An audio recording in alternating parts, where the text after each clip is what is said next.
Grave, good morning. Have been sleeping for too long, I'm yawning. They buried me in black suit, black tie. I'm alive and I woke up looking fly. So from now on, from now on, you can call me Lazarus. From now on, you can call me Lazarus. From now on, you can call me Lazarus. From a dead man walk, Lazarus. From now on, you can call me Lazarus. From now on, you can call me Lazarus. From now on, you can call me Lazarus. From a dead man walk, Lazarus. They got a missing person report and they can't find the body. Let them tell the story, I was shot up at a party. Or was I high speed? Hello, Aunt Donna and world. This is the After Party Hangover, and these are the Tripod Sessions. Today, we have our returning special guest, Stixie Drip Drip, the great Bretsky 99 as well. Cesar to be joined later on when he's ready or done dropping a log. Stixie Drip Drip, how was your week, my friend? I'm here once again talking with you fine gentlemen about some wrestling, so it could not get any better. The great Bretsky 99. Good week, bad week, meh week. Oh, I'll tell you what. It started off nice. You know, then I was excited. NXT was on Tuesday. I didn't watch it live, but I was like, yeah, this will be nice. I'll have something for the weekend to look forward to. Then I watched SmackDown live, and it was really good. And then I watched AEW, and my whole life went to shit. But then I watched NXT again today, and everything feels better in the world. But I'm still sad. I mean, we'll get to it later, but the God of Goats was shedding a tear, and it made me shed a tear as well. But I will say this, Aunt Donna, shout out to Aunt Donna. And if you hear anything that you're interested in, don't Google it at work. Well, gentlemen, we're going to wait for Cesar to get here for the full AEW experience because I know he's got stuff to say about it. So, what do you mean? He loves that. He loves that show. We'll jump in with the greatest show on the face of the earth. And we'll kick it off with NXT. Hold on. By the way, if you're listening to this and you're like, oh, where's the review of Double or Nothing? We actually did that already on a Tripod Beer Run. So if you want to know who won predictions, who lost predictions, what we thought of each match, it is on Mangria Field's YouTube page, and I'm sure whatever else he puts up this podcast. It's a Tripod Beer Runs, the same four people: Mangria, Bretsky, Stixie Drip Drip, and the worst decent champion of all time, Julius Caesar. We all reviewed Double or Nothing already, so go check that out when you have a time. Thank you, gentlemen. Bretsky. The night kicks off with the number one contender triple threat match. Pete Dunne, the Bruiserweight. Johnny Gargano with his no-look high five to Austin Theory versus Kyle O'Reilly. These were three similar styles. Dunne manipulating digits, Kyle submissions, and Gargano getting the brunt of punishment to start this. Every time Kyle has Gargano in a submission, the Bruiserweight capitalizes. We see Dunne double hand manipulation, Kyle double dragon leg screw. Commercial picture-in-picture, Gargano's whooping up on Kyle. Then Dunne eventually starts whooping up on Kyle, locking in a Carmella-like code of silence on Kyle. Back from break, Gargano is flying out of the ring from all sides, attacking Dunne and Kyle, followed by his spear. Dunne back in ring, beating them both down with the X-Plex to Gargano. That's my favorite Pete Dunne move. The momentum shifts between these three so much there was never a dull moment. Gargano reversing the bitter end to a DDT and then lawn darting his ass into the middle turnbuckle. It was too much to write down, fellas. I was getting carpal tunnel. There are so many highlights. Incredible triple threat. These three are equal. With Kyle and Dunne on outside of the ring, Adam Cole shows up out of nowhere, attacks with a chair, and fucks everyone up, including the poor ref. Regal and security kick Cole out, and Ember Moon storms out, but we'll get into that. Bretsky, what did you think of the beginning of NXT this week? Dude, this was great. This is match of the fucking week. I gotta be honest. So in terms of NXT and AEW, this is match of the week. We're already getting the Mangria mention from Mangria. But yeah, no, this was awesome. Even with the non-finish, it was awesome. Because the non-finish makes sense. I do kind of wish that maybe Regal would have canceled the match like on air. Just kind of so we kind of understood what was happening. But it was pretty self-explanatory. Regal hates Cole, and so Regal's gonna like throw this stuff out the window because of interference, and he banned like Lorcan and Austin Theory from ringside, so it makes sense. And I think that's actually really cool little tiny bit of storytelling of Adam Cole versus Regal.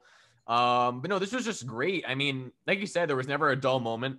I was watching just like the counters. Like we all know, Pete Dunne with his counters has always been great. Like he'll find innovative ways to do it. But like he was like all three of them, like with the submissions, and I think Dunne at one point countered the one final beat by like grabbing the fingers and like doing, manipulating the digit. All this was great. Dunne, I remember last week I mentioned that Dunne missed that hand stomp that he does, and he sure as hell made up for it this week. He did it like 10 times, and they looked like they were stiff as fuck, and my hand started to hurt. But no, this was great. And obviously we'll get to it later in the show when they officially announce it, but I am hyped as fuck for NXT TakeOver. But yeah, this was a phenomenal way to start off the show, and it just goes to show you that if you're gonna do a non-finish or a messy finish, there's ways to do it where you actually make people believe that there's gonna be a finish. And this was just all from top to bottom. This was just great. Agree 1000%. Stixie Drip Drip, were you on the edge of your seat like me and Bretsky were during the opening of NXT this week? I tell you what, this was a hell of a way to start this. NXT once again laying the blueprint of how you start a show. And like Bretsky said, even with the non-finish, this was just great. And what it leads to for the future is so awesome. This match was straight fire. For sure. At the same time Regal was kicking Cole out, Ember Moon storms out to the ring. Ember Poon. Get your big ass out here, Straight Sonya, Ember says. I changed the dialogue a little bit. I thought she said Straight Sonya. I'm glad. Straight Sonya storms out, being held back by Regal. They fight in ring anyway. Ember gets the best of her for now, but Wallbutt Kai attacks from behind. Regal, trying to regain control, orders security to get these bitches out of the ring. After this, the Brown Order exclusive WWE.com promo, it was Santos telling them he's going to be at ringside for their tag team matchup. And then here comes the latest man with a golden tongue, LA Knight, with Mike. Hit that jam, buddy. It's the LA Knight show. He's taking on Jake Atlas Pirate. After this, we get Drake Maverick in the parking lot, confronted by the Everqueers. And gets in Drake's face. Killian Dane steps up. Swerve says, "You don't want to be on this hit list." And then LA Knight versus Jake Atlas starts. But before I get too far, Stixie Drip Drip, Ember Moon storms out to the ring and starts some shit with our girl Straight Sonya. What are your 2 cents on this segment? Comes out basically calling her shot, but then my captain says, "Not so fast, Ember Poon. You're gonna have to earn it."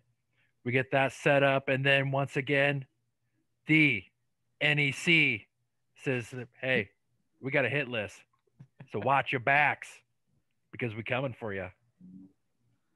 And LA Knight coming out talking some smack, just laying out the facts of life for all those incels in the audience, and letting everybody know that he's the $1 million man because he's got the looks, the body, and the moves. And that just lucky lotto ticket guy, Cameron Grimes, doesn't fit the bill. Bretsky, when you see Ember Moon versus Straight Sonya for the championship, do you think this match is it going to live up to the hype, or do you think it's going to be Straight Sonya whooping that ass? This is going to exceed every single amount of hype that we have for it, because Ember Moon is the consummate professional. Like, and every match she's had is good. Like, there's not I cannot name you a single bad Ember Moon match. And I called this last week as well, and I was very happy to see it come to fruition, as I remember saying that after the attack that they did with Shotzi, they're like, well, maybe they'll like set up Ember Moon versus Raquel, and I think it's great. And we saw this on SmackDown as well with Roman and getting involved with the Usos tag title stuff. This just elevates it. Like Roman getting involved with, Mysterios and beating the shit out of them, like that elevates the tag titles to a true main event level. Like that makes them mean more than they already do, because this is Roman fucking Reigns. I gotta pause real quick and tell the audience who's watching, Aunt Donna, Bretsky came in all fired up about SmackDown, so he would probably much rather be talking about SmackDown is so fucking good this week than AEW, and I understand. I mean, our tribal chief is whooping that ass all over the show. It was an incredible SmackDown. If you guys didn't see it, go check it now. But sorry, Bretsky, I digress. Yeah. I will be mentioning SmackDown a lot because I do want to kind of make a lot of comparisons, especially with AEW. But this is the first time in a while I've actually watched SmackDown live, like before we do the show. So I'm happy to talk about it. But yeah, it's like Roman just gonna quietly shoehorn it in. Yeah, exactly. Yeah, so Roman got involved. I mean, I drew a lot of parallels because Raquel now getting involved, and I mentioned this last week again, where Raquel is like, "Oh no, fuck you! Like I'm not defending the singles title. I want to go to the tag titles." It just elevates everyone involved, and it makes everything seem as important as it should. Because you would think that the women's tag titles are essentially the singles title, but for tag teams, right? Like it makes sense.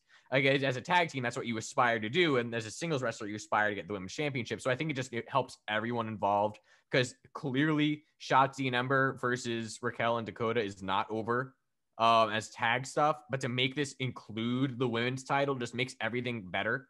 It makes everything smoother. It makes everything more. It's just great, and as well as Regal getting involved. I love that too, because it's Regal's show. Regal's a GM. He's the best GM in the business. So it's just great that he can. Again, this is my problem with AEW, is it's like a lack of continuity, and like, you know, it kind of goes this.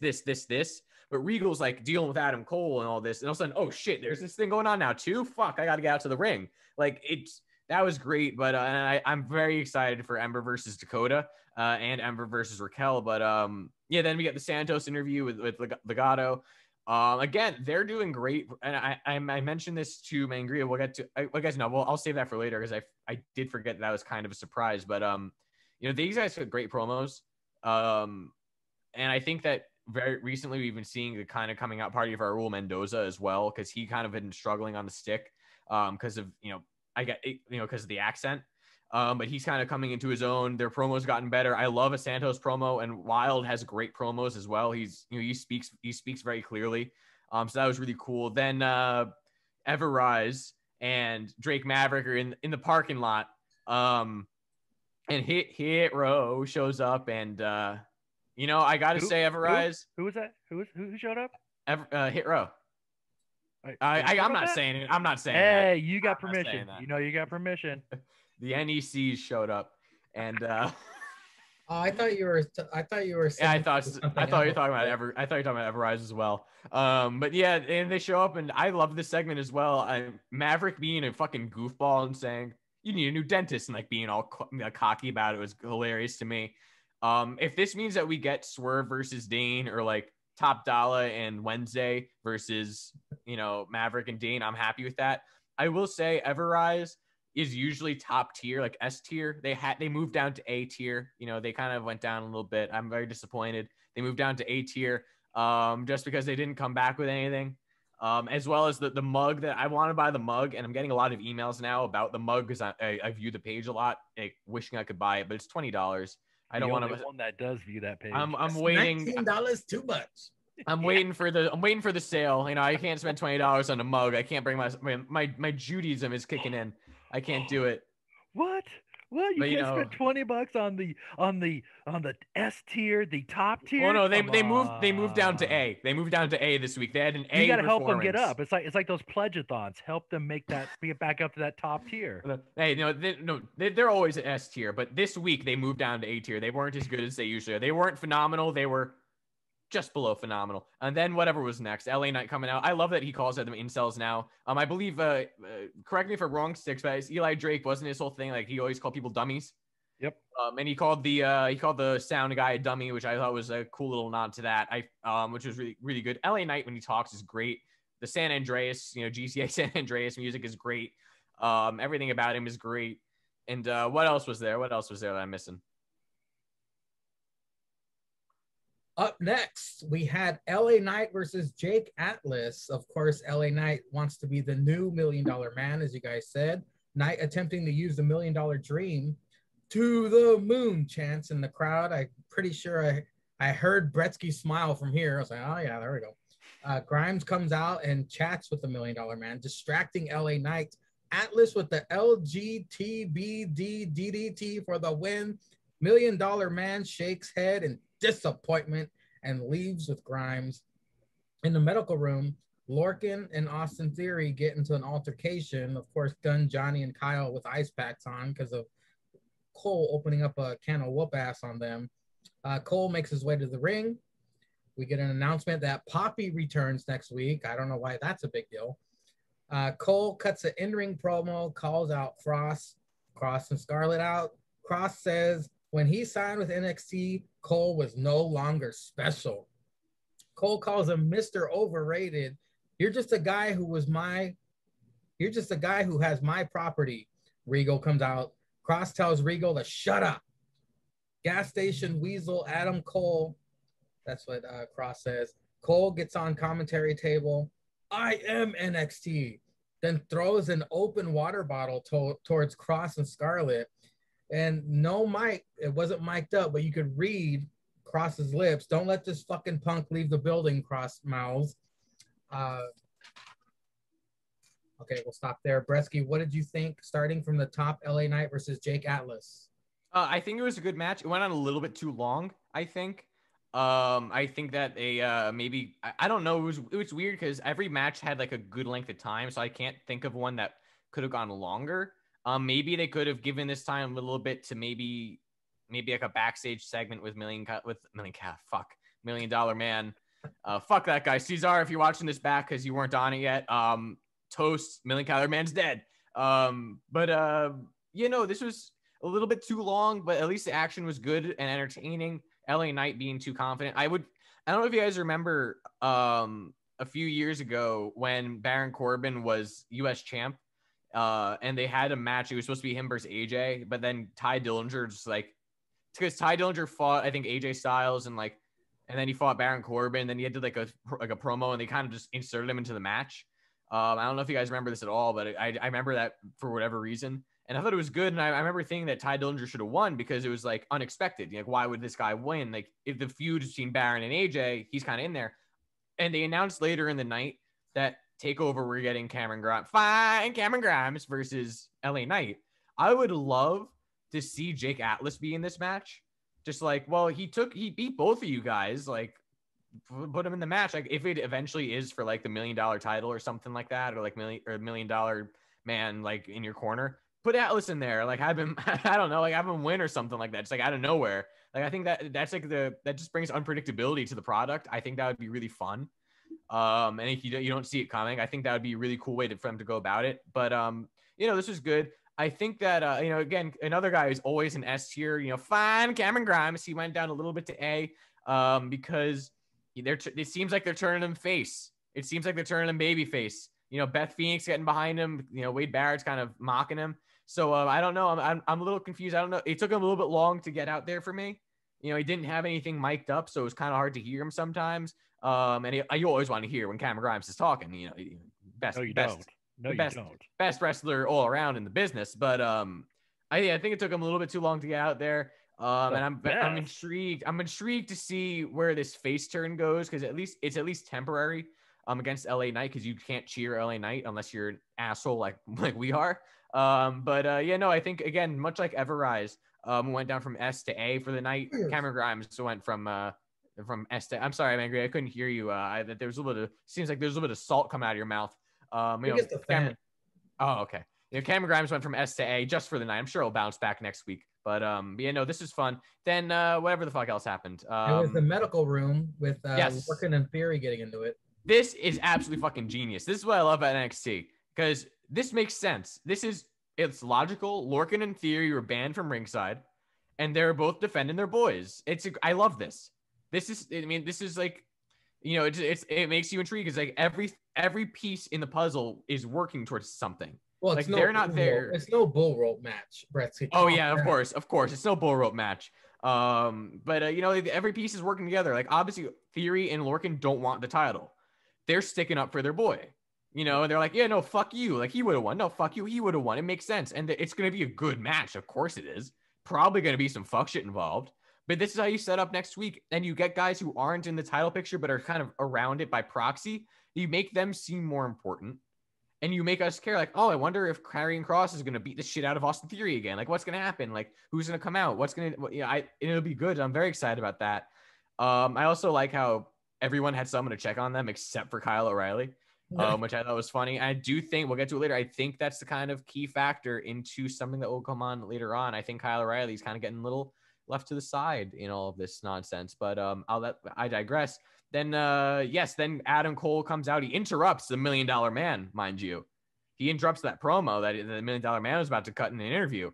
And he comes out. They go to commercial. They come back. Adam Cole cuts one of the greatest promos I have heard in a long time. Because he's right. I mean, that's again the mark of a great heel. You're like, yeah, he kind of is right. But no, fuck you, Adam Cole. Like he'll make you think. He'll make you agree with him, but in a very dickish way, and then he'll go out of his way to make you hate him. It's like, oh, well, you're right, but fuck you for being right, Adam Cole.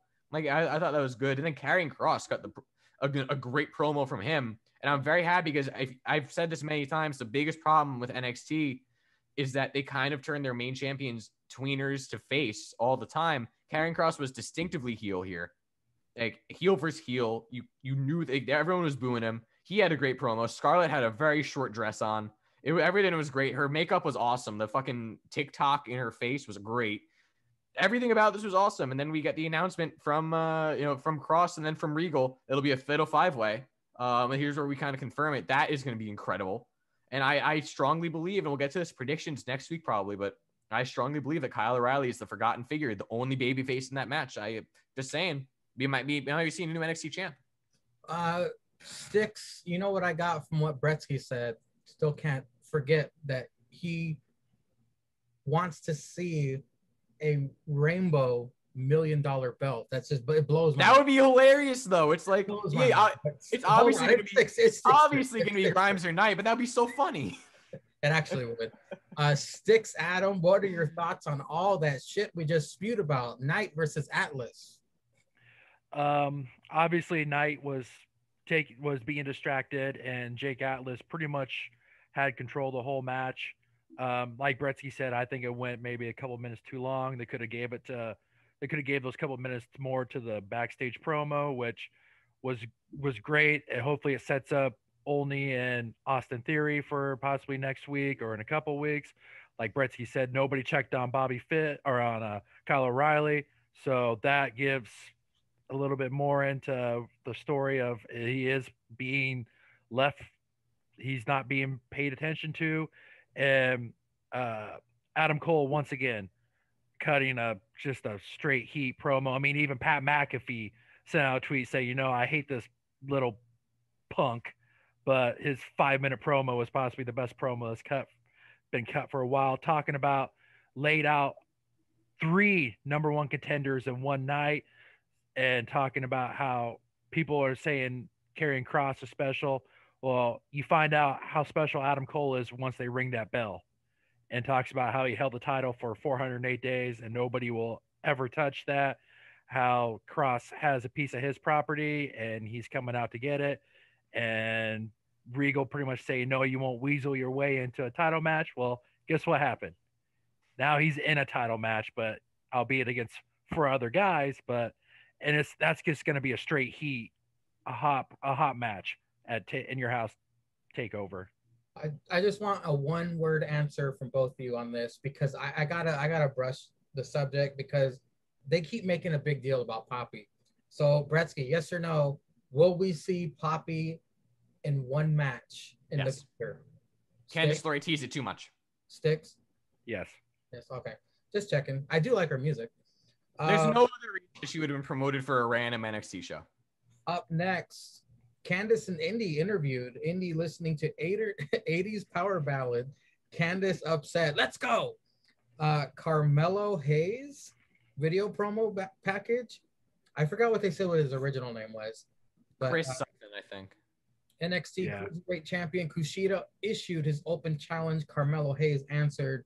But before that, we got Xia Li speaking Mortal Kombat. Eminem challenges her at In Your House.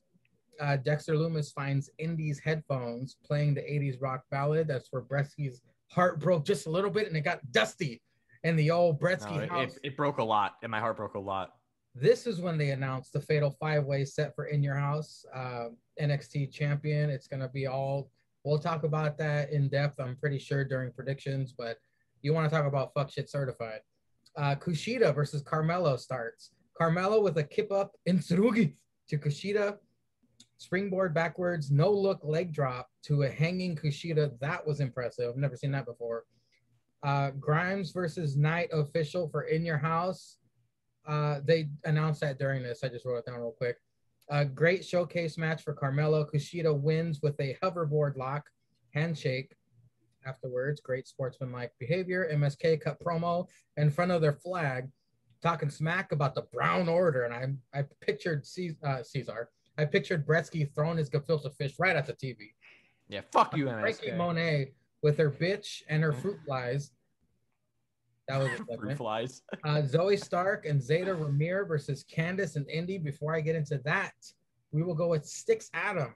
At the beginning, it was Candice and Indy interviewed, but Indy was rocking the 80s power ballad. What did you think of that shit?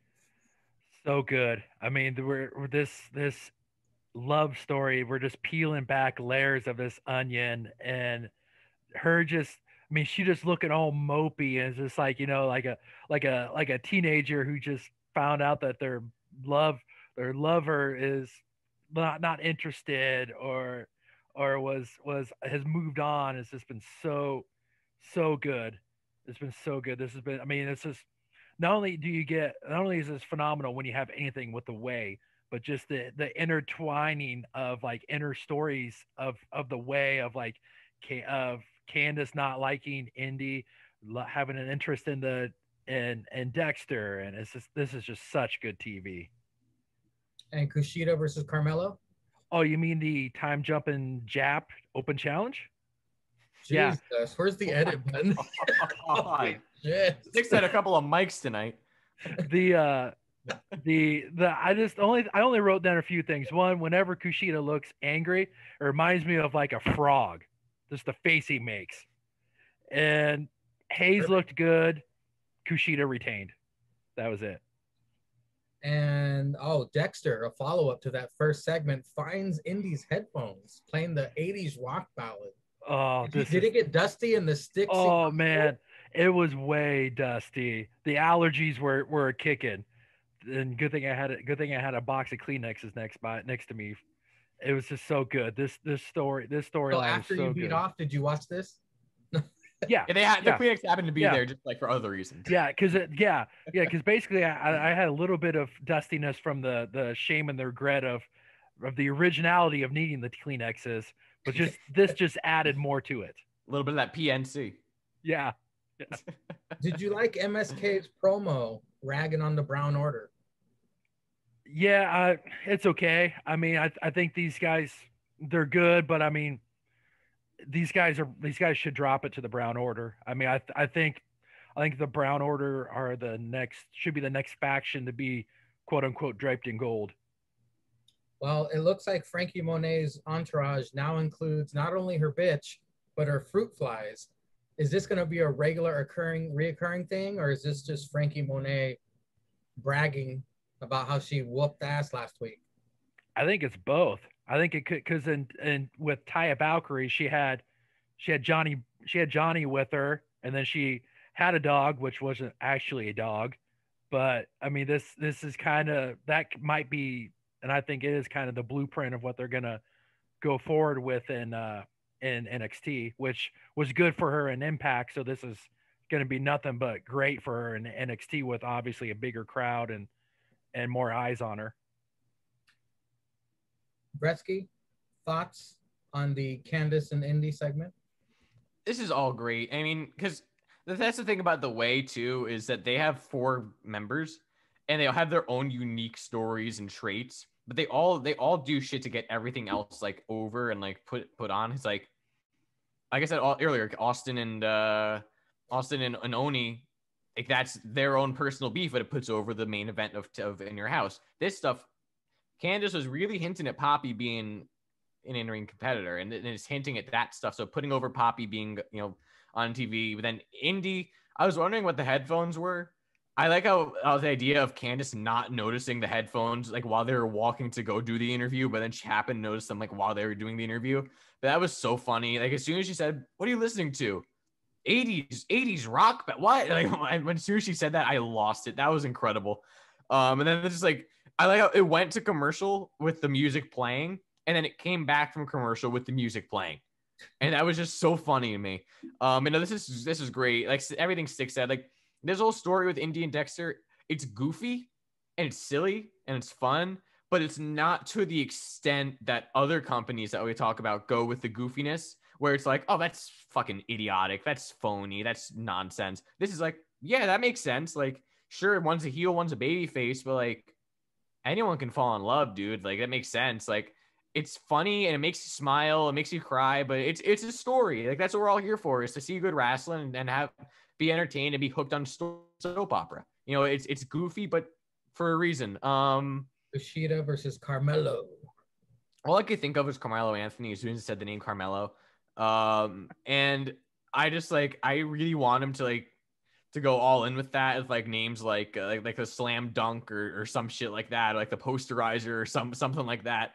But no, this was good. I mean, clearly they're hyping this kid a lot, and apparently he's like done shit on the indies. Maybe he's an Evolve guy that they signed. I don't really know. But he looked good. I mean, I do agree with Sticks. It looks odd when Kushida gets mad. It is kind of funny, but no, this is good showing. But it was a good showing. I think the guy has is a big future because he's jacked as shit. I will say that. Like, again, that's what I've said many times. Like, if you're going to be a cruiserweight, but want to be taken seriously as a further champion, you need to look the part, and he looks the part. Like you could believe he could knock you out with one punch, but you also believe he could do like, you know, for lack of a better term, lucha shit.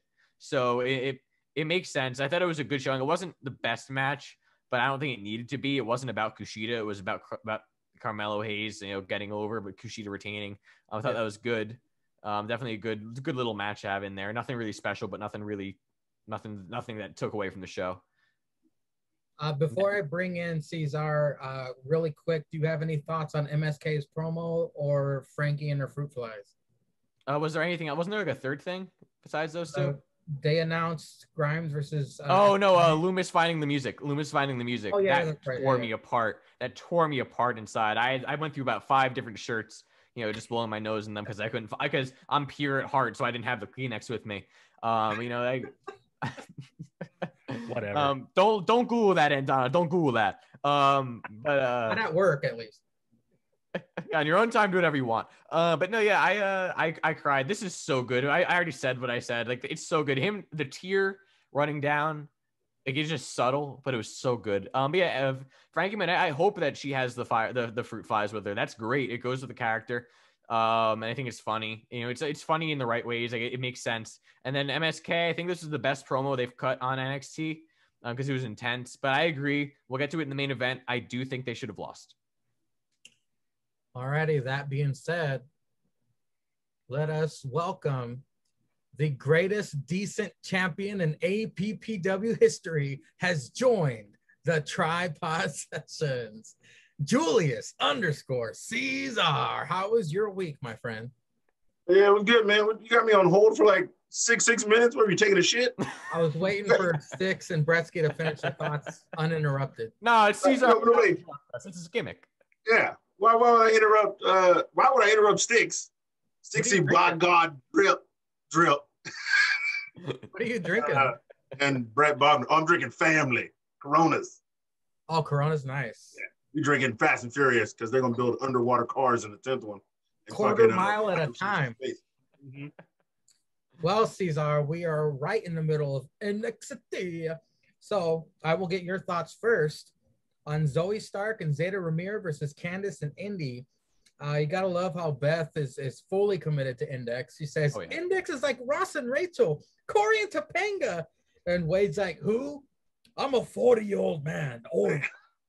Oi. Oi. Oh, my wife. What's up, Miss Mangria? It's Miss Zem. Oh, Hey. Oh. They were bickering a lot during the commentary, and I wrote down. I'm sure Bretsky will fill us in on that. Indy's asked Why? as the way has their way. Get it during this match. I believe Zeta hit a Superman-like punch to Candace. Wicked Savage, the way with the win. Yeah, Cesar, what'd you think of that tag team matchup? Yes. No, it was great. Love to see like the new girls are still getting time, even though they're gonna lose. But they're still showing off the talent, getting matches, putting over the champs as they should. Champs should get some easy wins until a pay-per-view here or there. I thought this was a fine match. We all know these 4 ladies can wrestle singly, so why not do them in tag matches? The way's been great, top of the line. Fucking bitch listened to 80s power ballads before they came out with Mackenzie. I was like, Jesus H. And Candace still trying to talk her out of getting some of that God dick. God dick that'll save your life. Take all your sins away. Forgive the interruption, but we are of the 80s. Is there a favorite? Yes, we are. Yeah. Power ballad that you can recall?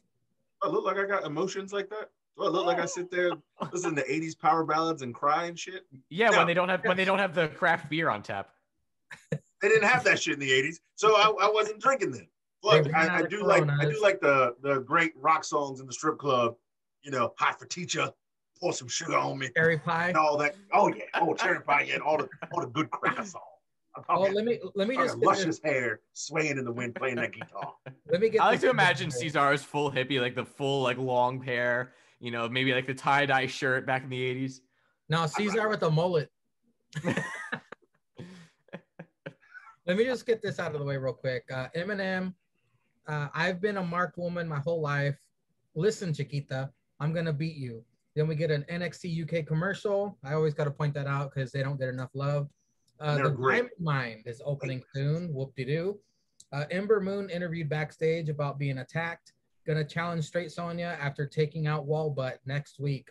Cesar, the Eminem promo, Diamond Mine, and Ember Moon's promo. What'd you think? All good shit. How? All good shit. I like the way this week, 2-hour show, they got Ember Poon in a promo and then ass whooping. They got this tag match, more women showcase the tag women's match. Mercedes Martinez with a promo talking about her match next week. And then Ember Moon with another promo. So getting all the women over, showing that you have a great unlike the bullshit we're gonna talk about afterwards, when they just have like a promo from their champ and then a regular ass match. Like I go for unrelated. I could go for a hamburger right now. Could go for a hamburger right now. Little Big Mac for the streets. But no, I thought this was a great way, like the whole show of getting over. I don't know what, like 9-10 women that they probably had on this show that they got in within 2 hours. So I have nothing to complain about getting over the ladies, because you do have the best women's division in all of wrestling. Oi. And he says it every week. Oi. God, he's ready. Six Adams, Zoe Stark, and Zeta Ramir versus Candice and Indy. Good match. Put 2 women that NXT has showcased while catching L's.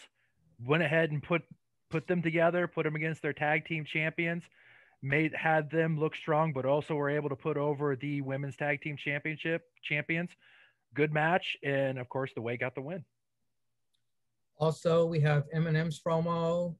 Thoughts on the Diamond Mine or Ember Moon's promo? The way that they were able to do all 3 is just another way to show how NXT shows you, keeps them in your sight, but keeps the show moving. Eminem, hopefully she's gonna just make short work of Zaya Lee and the Don't make me edit again. Don't make me edit. Dragon Lady's gonna do some fuck shit. What, talking about the Chinese cult? That's it. Yeah, man, I'm talking about Kung Pao chicken. She gonna put the sauce on that. Kung Pao cult, man. Come on now. Panda Express. She got that buffet mark. So. Oh. But it'll be really interesting to see what this Diamond Mine is. Fucking Jake's here, isn't he? No, my fucking emails. I hate it when that happens. Oh, the way you always push everything to the side. Is it about Everrise mugs? And then it pops up. You always make that face when Jake's about to come on, so I got really Is it about the Everrise mugs? Hey, I talked about that earlier. Don't you? Everclear's mug discontinued. Lack of interest. They can't. They're asking you just if they can just get your mailing addresses to send them all to you. Yo, forward that to me. 80 something boxes of mugs. It's like how Inner Circle had the fucking 20 million boxes of Inner Circle wins the first ever Stadium Stampede shirt. I'll take that fucking truckload. And now welcome Lord Jake to the tripod. No, I'm just kidding. I was about to hit X. I was literally about to hit X. I was like, I don't even want to play like I'm fake leaving. I'm out. Gretzky, thoughts on the tag team match and all the other stuff? Eminem's promo, Diamond Mine, Ember Moon.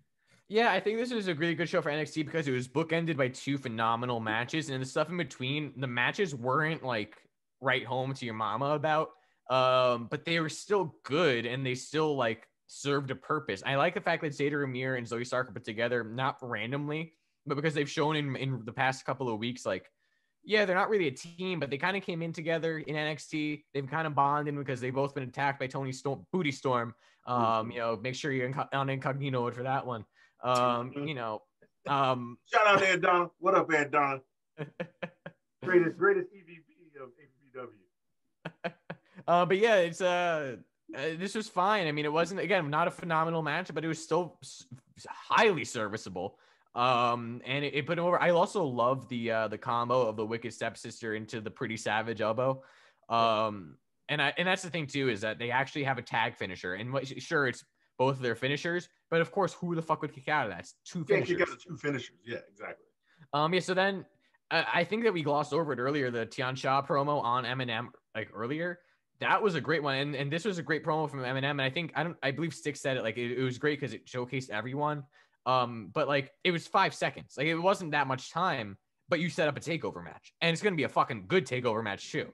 Like that's gonna be great because Xia Li is always good, but now with the fucking rest of you got Sunglass Boa over there and Salt Dragon Bitch and Dragon Bitch, yeah. It's all great, but no, this is good. This is why NXT is so good, is because, and we talked, it's funny because we talked about this too. I believe it was on air. It was either if it was on air, it was one of the last couple of tripods or the beer runs of how AEW will the Ethan Page stuff, how like they kind of expect you to know that Ethan Page and Darby Allin had a past, and they kind of say, oh, they had a past, but they don't really expand on it that much. And that's the basis of their feud. In this case, there should have been no reason for, Tian Sha to mark Mercedes Martinez, but then they kind of hinted at it like on social media and on commentary, like, oh, is this because like, they had the Mae Young Classic match, and then they went back and it's like, listen, I've been waiting 4 years for this shit. You disrespected me. Now I'm finally ready. I was building up my confidence. It's like, this is her villain origin story, was losing to Mercedes Martinez. Xia Li's first loss? Her first ever match. First ever match, and she lost to Mercedes Martinez. So there's great history. Plus WWE would go back and get like the footage from like other promotions to show you that these two have like faced each other, where AEW is just like, hey, just go to YouTube. Just go YouTube, look up Ethan Page versus Darby Allin. You guys do that.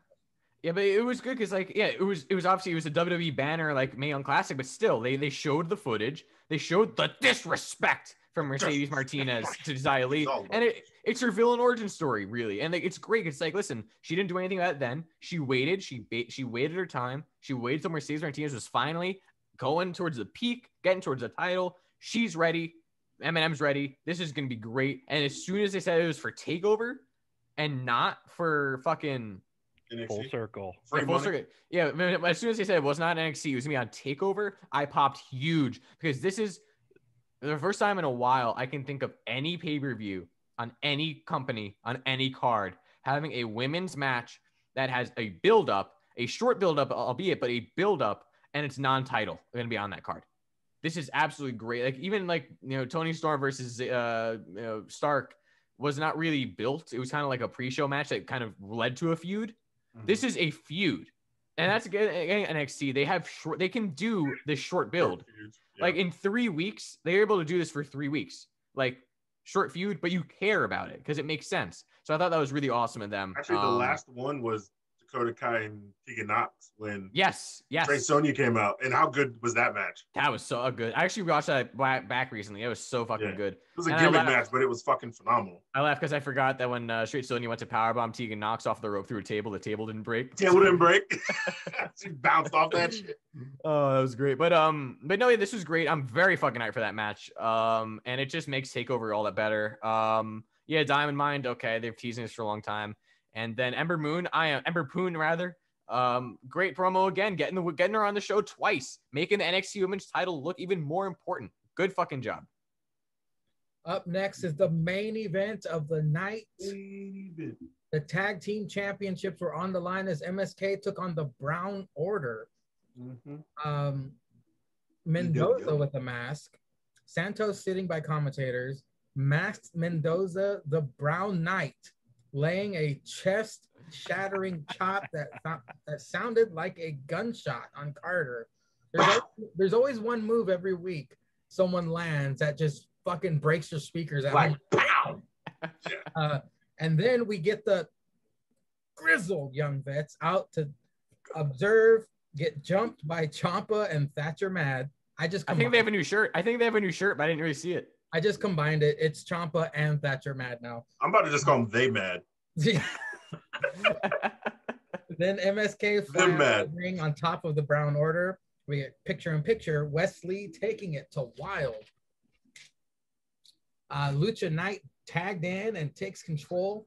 Cartwheel heel kick to a perched Wesley on the top row. I never seen that before. Wild kicks out of MSK's finisher. The redirected moonsault.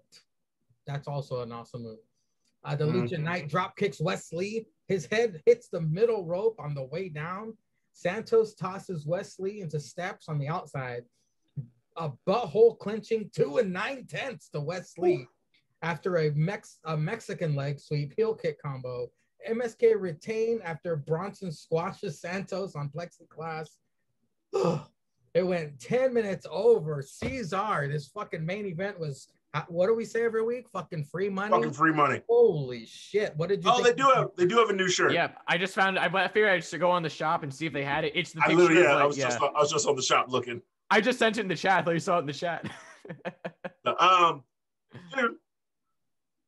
the sad part is, this is free money. It should have been on TakeOver. But the only crazy part is, we're either going to get the grizzled young vets soon to be recognized, or They Mad fighting these hoes on the TakeOver pay-per-view.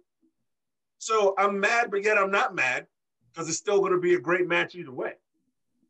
But yeah, this is some free money fuck shit. Of course, it deserved to be the main event. This or the triple threat could have main evented. Yeah, they book in the shit out of this show. Booked in the pure T shit out of this show. They started high and ended high. No real downfalls. It kind of a little dipped down, but it was right back up there high. This was a great show, open to close. All 4 of these teams, like the crazy part is we always shit on these multi-man matches, but like if all 4 of these fuckboys fought for the title, that's the only way I feel like the match could get better at TakeOver. Like the shit they would do would be insane, and it would be lit. This was a great match that I thought. Gretzky, thoughts on the main event of NXT this week? Before I get into the full main event, I mean, Santos being out there, obviously, like, you knew some fuck shit was going to happen.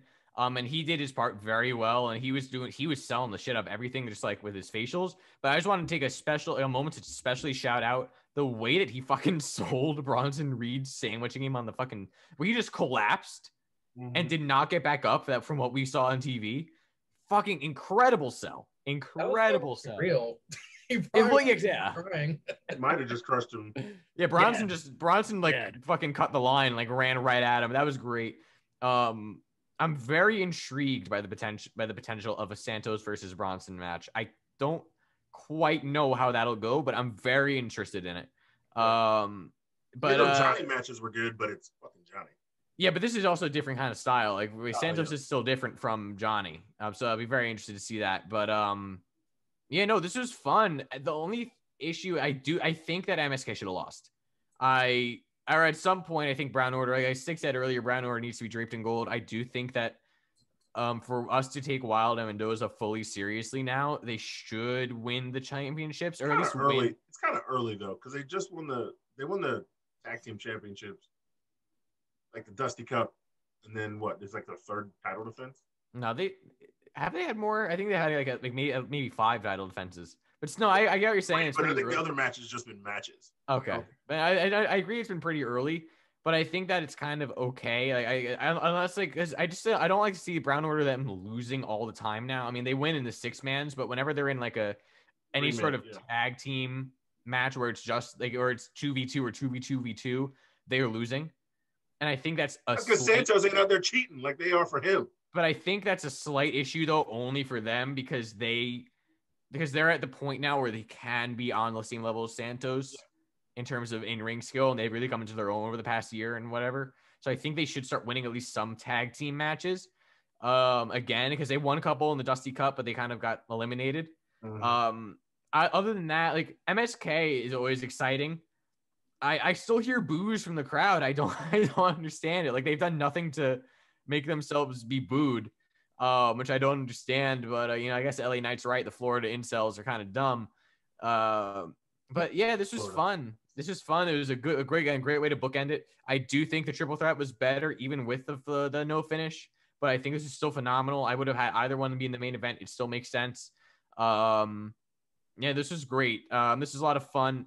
MSK though, I think MSK needs to soon start changing some shit up because it's getting almost to the point where it was kind of the same with EO, where it took longer for it to happen with EO. But after a while, it was kind of getting like, okay, she's going to do the moonsault off of this thing. And like, it kind of got a little bit repetitive where it was still fun to watch, but you kind of knew what was going to happen.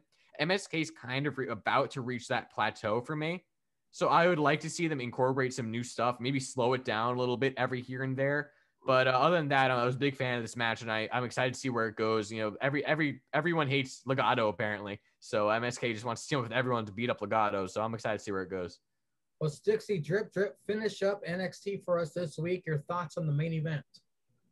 This match was awesome because not only did you just have this match, but then you had the 2 other tag teams that are in the hunt for this tag team championship match. But then the NXT was like, hey, over here, we got a North American championship feud over here. And they wrapped it all up in one bow and put it in the main event. So that way you remembered all this stuff while watching a hell of a good tag team match to finish off a show that was really, really good. This was a perfect way to wrap up the ending of NXT, and you can't really wait to see everything leading up to In Your House coming up. Cesar, I mean, you dodged the bullet, my friend. I mean, the way Gretzky cut down Cameron Grimes and Everrise was brutal. You missed it, man. It hurt. You're gonna have to go back and listen to I was gonna do that anyway. I was gonna save this to my favorite that Gretzky was doing to his favorite tag team. I mean, if my heart wasn't broken already from Dexter finding the 80s ballads, but my heart was just shattered. Oh, can I say that Adam Cole promo with Karrion Kross in the ring? I almost thought those guys really hate each other. Oh yeah, it sounded like there was some like heat. It sounded like it was personal. It sounded, but the best line I swear was, "You get the smoke, you got the music, you got the girl to feel special. They just ring the bell for me." I had to pause it. I had to pause it and take a lap. I was like, woo! Didn't it seem like Cross was legit pissed that he threw the water bottle and it kind of got on Scarlett, and he was like, yeah. I think it kind of slipped out of his hand. He didn't mean to get Scarlett. He's like, what the fuck? Yeah, but he just kept the character going. He was just like, yeah, he just slipped out. And he just like, go do, bitch. Dude, I think it doesn't get said enough. Cross looked only at Cole. When he told Regal to shut up, he did not look at Regal to tell him to shut up. Yeah. He's like, their eyes did not like leave each other. They were literally just staring at each other. It was like Hagar and Wardlow all over again. Yes. All over again, except there was words. And Scarlett had a skimpy dress on too. Speaking on top of Hagar and Wardlow, it's everybody's least favorite time of the week. It is now time to talk How Wait. It's I probably dare everybody's. you. It's everybody's favorite time because this is where we get mad and go on rants, and I feel like people love to see us get mad and go on rants. I would like to say before we Donna get knows going, nothing about AEW, so she's getting all her AEW information from us. before we get going, I do have a theory. I have a theory about this fucking podcast. And I think Mangria, I think you're gonna get surprised because I'm gonna call you out on your bullshit here because we all know that this fucking whole Still Real after party and after party hangover is a bunch of alcoholics, a bunch of drunks. I think that, and if except for me, I think my theory What's wrong with that? is no, there's nothing wrong with that. My theory is that Mangria, you are trying to bring me to early alcoholism if I have to keep talking about AEW every fucking week. That's what this is. That being said, hold on. There's nothing wrong with early. Just wait. It's No, Friday early night, alcoholism. and you know what that There's nothing wrong with that. It's time for SmackDown. But Oh, thank before I God. get Rescue started, we kick off the night with Pac and Penta El Cerro M and his Joker Not already. versus the Young Cucks with Callis, the Good Brothers, Cutler. The Cucks give Knack the furry headband, Bret Hart style. Fucking Frankie Kazarian, Bretski's prophecy is about to come true. Frankie telling you it is. attacks Knack. So good. So Great good. Every tag week. team action from all four of these guys. The Cucks overselling and playing to the camera. Callis. Everybody needs a young boy. Okay. Alice is a Discord moderator, apparently. Fans packing the arena and young boy Cutler with the cold spray for Matt Jackson. Hell of a snap German to forehead Jackson by Pac. Double team by Pac and Penta looked like the Dudley boys. What's that? But instead of a headbutt, it was a stomp crotch. Pac and Matt Jackson both delivered destroyers and attacks on apron, the hardest part of the ring. Forehead Jackson unmasked Penta only to reveal second mask. You guys remember Batman the Animated Series? I digress. Package pile driver and Black Arrow 2 3/4 count. Cutler used camera to attack Pac on top turnbuckle. Roll up, Buck Cucks win. Cucks attack Eddie Kingston. Oh, the Cucks attack, and then Eddie Kingston for the save. Mox is out because of the beatdown from Double or Nothing, apparently. We will start with Cesar. Your thoughts on the opening contest of this week's Dynamite? Missed the best part of that show. It was a roll up. No, it ain't no goddamn roll up. You know what the line is, Mangria. Come on now. The deadliest move in all sports. Sports entertainment. Goddamn right. The surprise roll up. The horse shit. That's how you in this match? That's how you in this match? Some horse shit? You go from 4V. Wait, you just ran out of specials? You had 4V triggers on Sunday? You got no more specials? Are you in the negative? You got to have 3 matches before you get a special again? Well, if they keep hitting 4V triggers, they're going to put everybody in the hospital. I mean, you heard them say that they. Yes. Yeah, it was unwarranted for Mark. Mox. The damage retention, so they couldn't get their specials up. Couldn't get their specials up. I guess so. It's in the negative. Didn't have it. Needed some Blue Chew. I guess get it up. Yeah, they got that fucking guy on BTE. Yeah. Cutler should have went and got the Blue Chew. Yeah, Cracker ate it all. I haven't seen BTE in like 4 weeks. I don't think I've watched BTE in 3 weeks. Yeah, same here. This was probably I'm going to say this is probably the best match of the night. On AEW. Was there a best match of the night? Yeah. It was either this or the other tag match. Private Party doing the Christian Cage. All right, Oh, yeah. I laughed at that. Disrespect. The disrespect. We'll get to it later, but the disrespect from those boys. There's a gimmick JR said too that I laughed at. So I'll talk about that later. But yeah, a package pile driver and a Black Arrow. It's not like the titles were on the line. Like, can these fuckers lose? Like just once? Like I think I've said this. Like I like it when like the champ can lose when there's no title on the line because it really doesn't mean anything. They can talk their way out of it.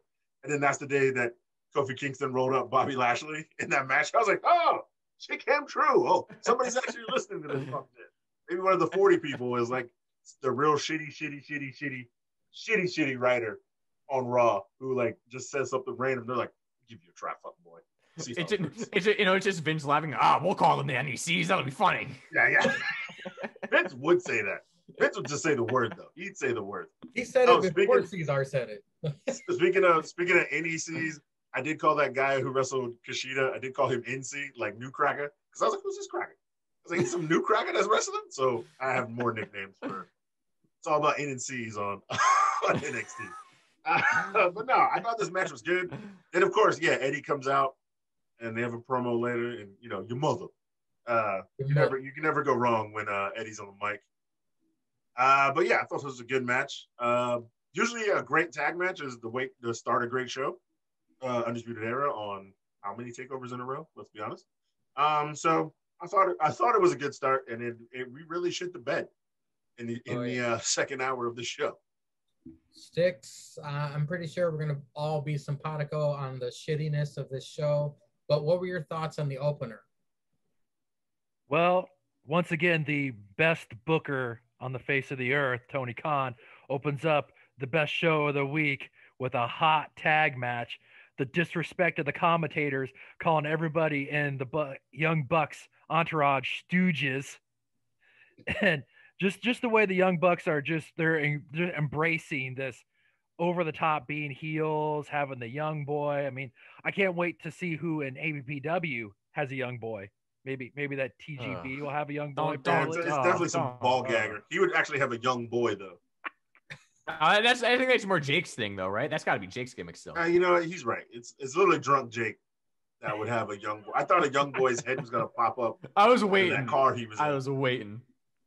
But it was like the guys have said, this was probably the best match that was on AEW this week. Bretsky, thoughts on the opener of Dynamite this week? Let me tell you, I decided very stupidly to watch as live as possible. I was a couple minutes behind, but I caught up live, I think, in the second hour. And in the first 2 seconds, I was annoyed because all of a sudden, Pac and Penta are teaming, and it's apparently the first time they're a tag team, like 2-on-2, and they're facing the champs. Okay, that's odd. And then I'm like, okay, well, why are they facing the champs? And then commentary says, oh, well, the Young Bucks attacked Ray Phoenix, and they took a video of it, but we're not going to play it because we don't like the Young Bucks. It's like, what? Save that for BTE, I think Excalibur said. And it's like, okay, cool, but now I really don't give a fuck about this match because I don't think they even attacked Ray Phoenix. You know, like, hey, can I ask you guys something? Did this episode of AEW seem like it was like Raw? Did this seem like it drug out and it was like longer than 2 hours? It did. It definitely felt like some Raw shit. Most weeks it's like that. Yeah, it's sick. Yeah, it's like that a lot. Especially because I couldn't fast forward for at least half of this. It felt like I think because the pay-per-view was good and we really couldn't shit on the pay-per-view. Like they just drag out these shows because they want all the pay-per-views to be so great. And they're always 50-50 too. They're all it's either really great or really shitty. I am curious to see the numbers for this episode because they weren't good last week. No, 500,000. And I saw immediately at the way I saw Mangria Field retweeted it and I was dying laughing. Yeah. But yeah, this is the fucking and I mentioned this with Indy and Dexter Index. It's goofy, but it's silly, but it makes sense and it's not over the top. Like it's it's entertainment. Exactly. It has nothing to do with the wrestling. Exactly. That's the thing. Is that it's a story and it's like a soap opera. But then when the Young Bucks come out and they fucking Bret Hart the thing on Nakazawa, he's like, yay, I got the headband, yay, I get to jerk off into this, and it's like, okay, whatever. And then again, SmackDown comparison. Kevin Owens attacked backstage by Commander Aziz, rib injury. Wait. This cracker's a commander now? Yeah. Yeah. Don't you see his jacket? I mean, that jacket just says Don't pay attention when he's on. It's Apollo trash. I'm not paying attention to him. He gets attacked backstage, rib injury, right? The entire match. By the way, the entire match was not like kick, boom, move, boo. It was slow paced, but also fast paced at the same time. And KO goes for the dive. He runs to the ropes and he hurts. He's like, oh fuck, my midsection. He falls down. He doesn't do the move anyway. See what I mean, crowd? Bretsky's all fired up about SmackDown, but yeah. to respect Bretsky, SmackDown was 50 billion times better than this shit. So I haven't watched SmackDown yet. I was gonna watch it after this. Okay, yeah, no. So I'll go easy on the SmackDown comparisons, but there was just like a point or KO sold it. They're selling it so well. But then you get the Young Bucks over here, and you know KO isn't going ow, my stomach really hurts into the camera. But then the fucking Young Buck takes a punch, goes, oh, ow, ooh, owie, oh my chest hurts. Cameraman, help me! Like he reaches out to the cameraman. Like I'm like, dude, like Young Bucks, the Elite, as soon as they came over from Japan, have fucking blown. Like faces, heels. Kenny was somewhat okay, was good with Hangman, but then once he went away and he won the title, he's absolutely sucked. The Bucks were not good as faces. They were good for the first day as heels, and now they suck again. The only good thing that's coming out of this is Frankie Kazarian. That's the only good thing that's coming out of this is Frankie Kazarian, because him beating the shit out of everyone. I love that story. I only think of you when that happens. When Kazarian comes out of the shadows and attacks the Elite. Dude, it's great. Fucking Bretsky, he was right. No music, no nothing. He just fucking beats the shit out of the guy, and then they run away. Yeah. I want him to be the reason they lose the titles. Yes. I want the ref to be down and Don Callis on the ramp, and he just runs out. Like maybe somebody feuds with the Good Brothers or like best friends feud with the Good Brothers or something. They run away, and then Frankie comes out and like spikes the shit out of Nick or spikes it out of both of them. And then like whoever they're wrestling against, like is crawling over, hits another finisher, and then they lose the titles. The most devastating weapon in all of AEW, Cesar, apparently is the microphone. So Kazarian hits the Jackson with the microphone, they lose their belts because that's AEW logic for you. Yeah, you're right. Microphone is the hardest part of the weapon, I guess, in all of AEW. Yeah, this is all of that fuck shit. The same thing. I said the same thing as soon as it was the package pile driver and the fucking Black Arrow. Yeah, it was a breakup, but shut up. Shut the fuck up. Like, goddamn. But whatever. Pac is a star. We all know this. Also, why would Penta wear a second mask just randomly today? Well, because they ripped off. You gotta get it. They ripped off smart. Because they ripped off Ray Phoenix's mask, and that's okay. I did forget about that. That's how they beat Ray Phoenix and Pac. Yes. They ripped off. It would be cool if they kind of hinted at that in the match to remind us, but I forgot about that. Of course they did, because Excalibur sucks at his job. No, he's the best commentator of the year. Better than 10 cunts. At least he knows who he's signing, and he knows the wrestlers. He's better than 138. Oh yeah. Facts. And there goes Nick Jackson with a super kick. Oh, there's a super kick party happening. Is it a party? Is it a party for two? Party for two? Where we at a restaurant? Let me go put my super kick party. Let me go. Super kick party. By the way, how do you get invited to this party? How do I get the invitation? Does it come by the mail? Will I get it by pigeon? Or do I just need to find it on Facebook? Oh, hey, Nikki Numbers. What's going on? Yeah, Mickey probably gets the invite, and then she tells 138. Oh, but whatever. I don't give a fuck about this match. Yeah, then sorry.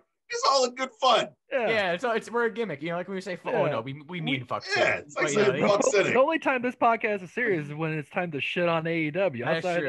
That's the only time. That's the only time we really get serious. The rest is out the window. Yeah. And then we take notes to shit on AEW. Yeah. This was just pointless. I didn't care. There was no reason for me to be invested in the match. Then I was maybe invested because they said the fucking Ray Phoenix attack, and then they didn't show it, and they still haven't shown it. I got a dollar. It's not on BT. I guarantee you it's not on BT. And then did you mention there's probably like Ray Phoenix laying down in the parking lot, and then it'll just be like the Bucks like, oh, we sure took him out. Did you mention the stuff after the match or no? He said Eddie Kingston. Yeah. Oh yeah. So Eddie Kingston. We all know that Mox is going away from paternity leave, right? Like it's obvious, but I love JR too, just always on commentary shitting on the fact that they follow 0 tag rules. It's just so funny to me because he's absolutely right.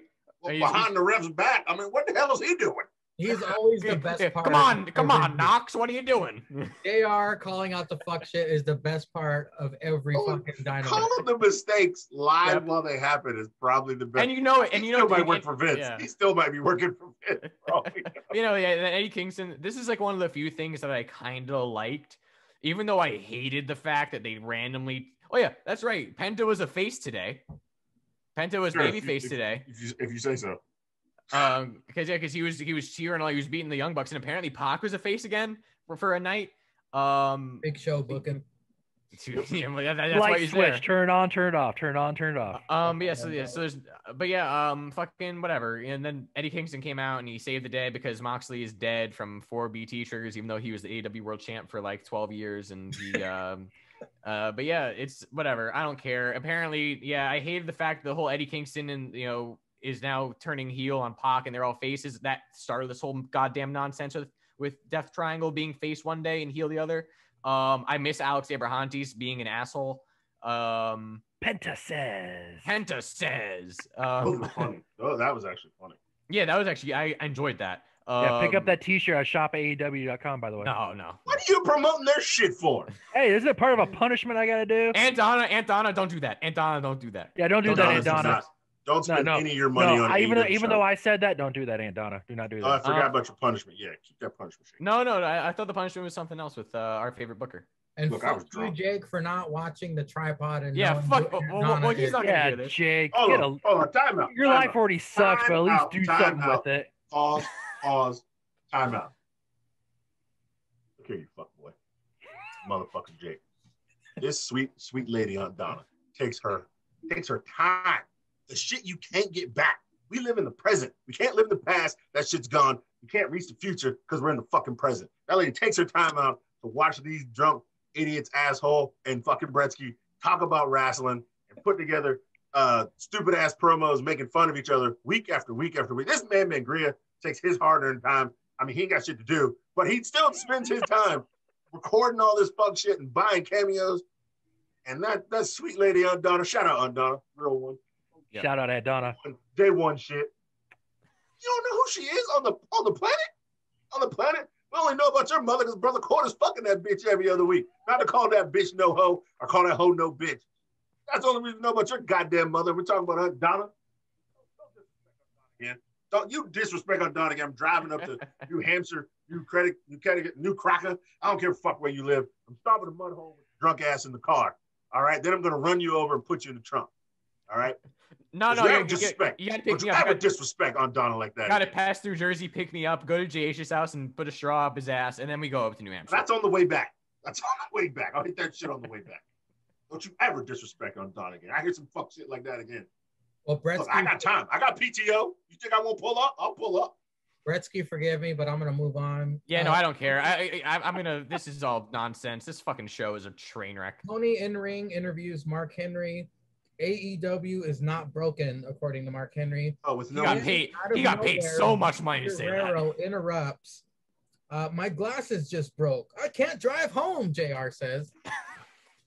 Andrade on AEW. This is probably the alcohol talking, but I did get chills. Andrade is in AEW. I'm so glad that he's on TV, so we get to see him again.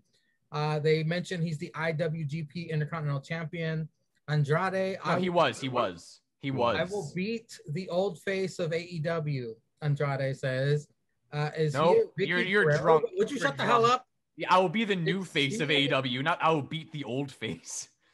Is he a Vicky Guerrero guy? They're Latin. Excuse me. Andrade. Oh, no, JR. Andre, help me out here. He couldn't say Andrade's name. My God. Fucking drunk they are. Cody comes out in his Fruit Booty shirt with Lee Johnson and Waffle Menu Arn. June is Pride Month, gentlemen. I don't know if you knew that. They beat that into our brains. Cody has the Pride shirt. Cody's got the Pride shirt. Did you not talk about Jake Atlas? In case it wasn't jammed down your throat or up your butt, you now know June is Pride Month. Cody and Lee versus Agogo and QT Marshall. Boy. Cody had to wrestle the perfect match to beat Agogo, Tony Schiavone says, or Excalibur. I don't give a shit. Cody takes his focus off of Agogo for a second and pays for it. QT and Agogo whoop Lee for a bit. Picture in picture, Lee's beatdown continues. Hot tag to Cody. He whoops on QT. Disaster kick on Agogo out of nowhere. Figure 4 on QT. Bad choice with the animal print gear for Cody. It looks terrible. QT with the diamond cutter. Thank you, QT. Lee gets clotheslined out of the ring by Agogo. Someone in crowd says, Jesus! Yeah. I heard that off camera. Aaron Solo, who the fuck is this guy? Distracts as a go-go, KOs Cody. QT pin for the win. Good. Fuck off, Cody. Arn very concerned. Fuck out of here. I wrote that too. QT berates Tony. All righty, Bretsky, we'll start with you first. Thoughts on all that shit, Andrade, the Cody match. What say you, brother? Yeah, so first, Mark Henry got paid so much. I'm so happy for Mark Henry because he gets paid a lot of money to go there and potentially wrestle again.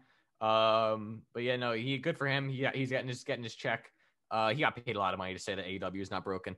I texted you this, Mangria, because you were drunk texting me the entire AEW, and you're like, "Holy shit!" And I'm like, "What?" I'm a little behind. He goes, "Oh shit, I won't tell you." Holy shit, though. And no, I said I will stifle myself because I didn't want to spoil it. Yes. And then Andrade came out. It was cool, and I wasn't surprised, but it was cool. I did have a problem with it in that it was really weirdly done, and it was very choppily done. Like, Vicky kind of came out randomly with no reason in the middle of like Mark Henry's thing. And then they took like 2 years to get out of the ring as they're like all confused. And then Vicky was like, Vicky's usually good on the stick. And she's like, "Excuse me." And she usually waits for the crowd to die down, but she kind of, I don't know if they were rushed for time for the Cody nonsense match. But she kind of went right into it and it was like, "Andrade," but the crowd was still booing really loudly. So like you couldn't really hear it too clearly if you were in the crowd, I imagine. Then he came out, and I just feel so bad for him because he has to be with Nyla Rose. Because don't forget, Vicky Guerrero is Nyla Rose's manager still. So that'll be fun. But Andrade is there. I just wish that Vicky, like, they did something on social media because they're so big on social media. Of like Vicky Guerrero has an announcement, or Vicky Guerrero doing a promo like backstage, like, "Excuse me, I have a big something big to say on Dynamite, and no one better," something like that, just to kind of like be like, "Oh, I wonder what Vicky Guerrero is going to say," because it's still a surprise, but it just, I think it would have been better executed. Then the Cody match, fuck out of here, dude, fuck out of here. And we get the nonsense fucking epitome of Pride Month main event later on, that fucking bull rope match, but I still do not understand why they put Dustin with Nick Camarado on and off for the past month as opposed to a go-go for Double or Nothing. And I thought to myself before the show how they could have salvaged it. Maybe they could have been like, okay, kind of speed it up a little bit. Like a go-go gets mad at QT for not teaching him enough. And QT's like, "Dude, I didn't want you to take the match. Like, Gretzky, look at this. We can see Cesar's salt and pepper hair here. We put him to sleep talking about AEW." Oh man, Cesar, he's losing his fucking. He talks about Cody. He goes into cardiac arrest. But yeah, I think they could have salvaged it. Push your life alert. They could have gone about this so many ways that would have salvaged it, but instead they had a random tag match for no reason. And why is Lee Johnson in this now? Like, he wasn't really even involved in much. And QT got the win because of an go-go punch, even though Cody the Sunday before took like 3 or 4 go-go punches and was fine. And it was illegal and it wasn't really, I don't know. I mean, I'm happy that Agogo's punch got over today on Friday and that Cody lost, I guess. But I don't know. It was too little too late for me. They've already kind of, and I texted him, I agree with this. I love JR on commentary the entire time, kind of like probably being told that, yeah, the internet really hates the fact that Cody won. So try to like make them make sense. And he the entire time on commentary is like, "Don't forget, folks, Agogo only had 2 matches before this. So him losing to Cody, like the entire time." And I'm like, "No, fuck you." Like, JR, you always call out the bullshit. Now this is all bullshit. Agogo should have either beaten Cody at Double or Nothing, but what he really should have done is should have beaten Dustin. I've laid this out for the past 5 weeks. Should have beaten Dustin at Double or Nothing. Then they'll be talked about it on the beer runs, which you can find on My Agree Fields YouTube, where we cover Double or Nothing. And we covered that of like what they should have done going forward. But this has all been botched. Cody, I don't know. Cody now is apparently really, really sticking with the America gimmick with the American flag in his intro. I'm surprised it wasn't a pride flag for Pride Month. The shirt, remember? Yeah, you know, he had the shirt, but I'm surprised that the flag in his intro music, in his package wasn't the pride flag. No, he's got to have both. He's got to have the fruit booty shirt Yes. with the American flag. Yes. But, you know, I don't care. This shouldn't have happened. This was a botch. This has been botched from the very beginning when QT Marshall turned way too late. Aaron Solo is, of course, the ex-Mr. Pam. But, yeah, whatever. This too little too late, dude. I don't know how you're going to fix this, but Ogogo should be a massive star. He shouldn't have lost yet. Sticks, I'm just going to ask you this. I'm not saying it's going to happen. Just a random question. Mark Henry versus Andrade. Do you want to see that? No, because I think that would be bad for Andrade. They dropped the ball on this. I mean, we all know that Andrade was misused in WWE. I mean, the guy should have been a multi-time heavyweight champion. And you have the opportunity. I'm assuming that the reason he signed up for AEW is because maybe that handshake, wink, wink, non-compete to show up on a competing wrestling on promotion on a different channel was up. But they dropped the ball on this. I mean, first off, you don't want him with Vicky Guerrero. Like Bretsky said, you're going to put him basically in the same group with Nyla Rose. It's like you should have either had him come out when JR was maybe talking about something coming up in the middle of him talking. Should just had him come out, strut to the middle of the ring, say who he is, say I'm going to be the guy that's going to beat Kenny Omega for the AAA Mega Championship, and then I'm coming to AEW, and I'm going to take his AEW Heavyweight Championship, and I'm going to have two of the most prestigious championships in all of wrestling. And that's how you do it. But they dropped the ball on this with it. And then Cody Rhodes, I mean, that match, who said, I wrote this down sarcastically, who says Cody doesn't put over talent? This match speaks for itself. I will say, as I always go on the comments, like Instagram, I always find it funny because that's just like, it's fun. I think there's a lot less Cody defenders now. A lot of people are kind of getting fed up with Cody online, which is good to see. But I saw a comment today, and it was along the lines of it was like what's Six, what you just said, but like not being sarcastic. It was like Cody put over talent. Why wouldn't he beat a Go-Go on Double or Nothing? But this puts over QT Marshall and a Go-Go, and I don't think people understand. Everyone wanted this was what the gist of it was people wanted to see Cody Rhodes be a big time star in another company after he got let go by WWE, which is true. But then now that we need an ambulance to West Virginia. My friend Cesar just OD'd on fuck shit. Yeah, well, they want to see him put over, but not with him having control. No, that's what it was. But that was the thing in his tweet. In his reply was, we want to see him have a good run or be a top star in another company. But now, just because he's an executive in the best promotion in the United States, and he's winning all of his matches, you're mad? No, why would you be mad? Of course he's going to win a lot. But now when he loses, it makes someone. It made Mr. Brody Lee. It made MJF. No, it did not. I mean, yes, it did actually make MBL. It did make MBL. But that doesn't mean that doesn't mean you should fucking. It didn't even make rest in power, buddy. But I don't even think it made MJF. MJF was made by cutting promos on their social media beforehand. Like, but whether or not that's true or not, just why does he? And it made Darby Allin because he finally beat Cody after 15 tries. Like, no, that doesn't mean you should lose 3 times a year. It makes it big, but that's Hogan. That's what Hogan did. Cesar, thoughts on Andrade and AEW and the Cody? Well, we know you got thoughts on that. Cesar about to have a seizure.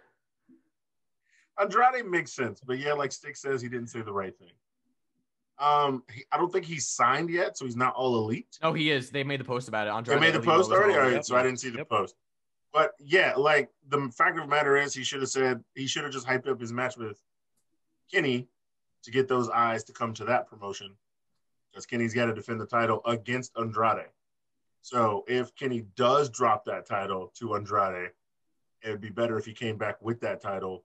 And it gives Kenny somebody else to fight, whatever, because we know Kenny's going to get over 18 more fucking wins, and he's not going to wrestle week to week. So we already know how this functions. Because he's a chicken shit heel now, even though he's supposed to be the best bout machine. He's a chicken shit heel. Makes no sense. You got a guy who's the number 1 wrestler in the world who's been ranked and been in the top 5 the last 6 years. And what does he do every week? He cuts promos. The bad promos. bad, horrible promos. Horrible. And he only wrestles on pay-per-views, which you have every 3 months. So that's dumb as shit. On to this fucking tag match. Oh, yes. He's come alive. This motherfucker Cody, man. Like, what the shit are you supposed to do? This shit has been booked horribly wrong since QT split. QT splits, they take out Cody. That's great. Yeah, you're giving them some heat. They take out everybody's number one. Although, bitch, you can come here first. Who was here to tell you about this fuckboy Cody Rhodes, Jarrett, Cena, Helmsley, whoever, Hogan. Now, I'm putting Hogan in that shit. I'm putting Hogan. He's fucking all of them. All of them wrapped into one. Everybody you hate. Fucking, he just doesn't lose. So now you're trying to make losses count. It's a tag match. What's that going to do for a singles record? Or records matter? Nothing. He's still going to be like fucking 8-0. He's not going to have a loss on his singles record. He's going to have a loss on, they don't count tag team matches because these fuckboys only tagged once. So they're not going to be in the top 5 and nobody really fucking cares because they only see the top fucking 5. Stupid as shit. One, he should have lost to QT Marshall on Dynamite one-on-one. Dynamite. Fucking. Blood and guts. Yeah. No. Fucking when the. Yeah, it was. It was on Blood and Guts. It was on Blood and Guts Dynamite. Was it Blood? Yeah, Blood and Guts. He should have lost to QT Marshall then. That way you're getting that brand over with QT Marshall. He should have lost. First of all, they should have been fighting at fucking the pay-per-view, and it shouldn't have been a go-go in that match, like Bretsy said. But like I said, he should have been fighting QT at the pay-per-view. First of all. Yeah, a go-go should have been beating up old-ass cracker in this fucking main event, which we'll fucking get to later. He should have been beating that old cracker, and that old cracker should have said the American Dream logo. But if he'd had the American Dream shit, he would have won, just like we said we will get to at this fuck shit later. But anyway, should have been beating that old cracker, or beating this fake-ass Leon Ruff cracker that's wrestling with Cody in this fucking tag match. He should have been just whooping his crack ass and punching crackers in the guts and having people bleeding shit on TV. That's all he needs to do for at least like 5-6 matches. Then he can fucking have a regular wrestling match. That's all you need to do. But they know if they did that shit, he'd be in the top 5 because he's 5-6-0. Then he could challenge for a title because you got these stupid ass fucking records with these stupid ass fucking like it matter, but they don't because niggas just be skipping lines and taking losses and still be at number 1 than a person who takes a fucking loss who's 8-0 goes to number 4. Dumbass shit, and he's got to ruffle his dumb ass. Both fucking titles, even though, why would I go for the TNT title? Would I go for the fucking AEW World title if I'm fucking number 1? Everybody else is 1 fucking title with both these fucking titles. So there should be 2 fucking number 5s for the fucking AEW title and the fucking TNT title. But no, it's just all fucking lumped together because you have a shit brand with shit ratings and shit matches on shit-ass Fridays where you're going to have 400,000 fans because you ain't beating Roman Reigns. And I don't even care. You ain't beating LeBron James and that cracker's not even in the goddamn playoffs anymore. Nobody gives a fuck about this. They're watching fucking wrestling. You think I'm going to spend my night at home on a fucking Friday till midnight watching a bunch of sweaty-ass dudes? No, I'm going down the street.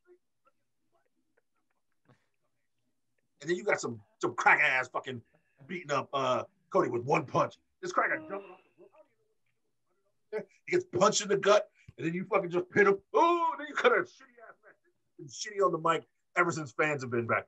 I told you I could do it. You ain't do shit, ho. You ain't do shit. You fucking pinned a cracker after a cracker hit a left.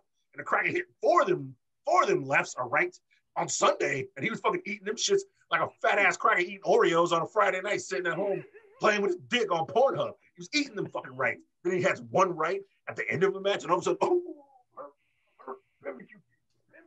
Pimmy, let's go home. I need to go see Brandon so I can put her in the butt one more time.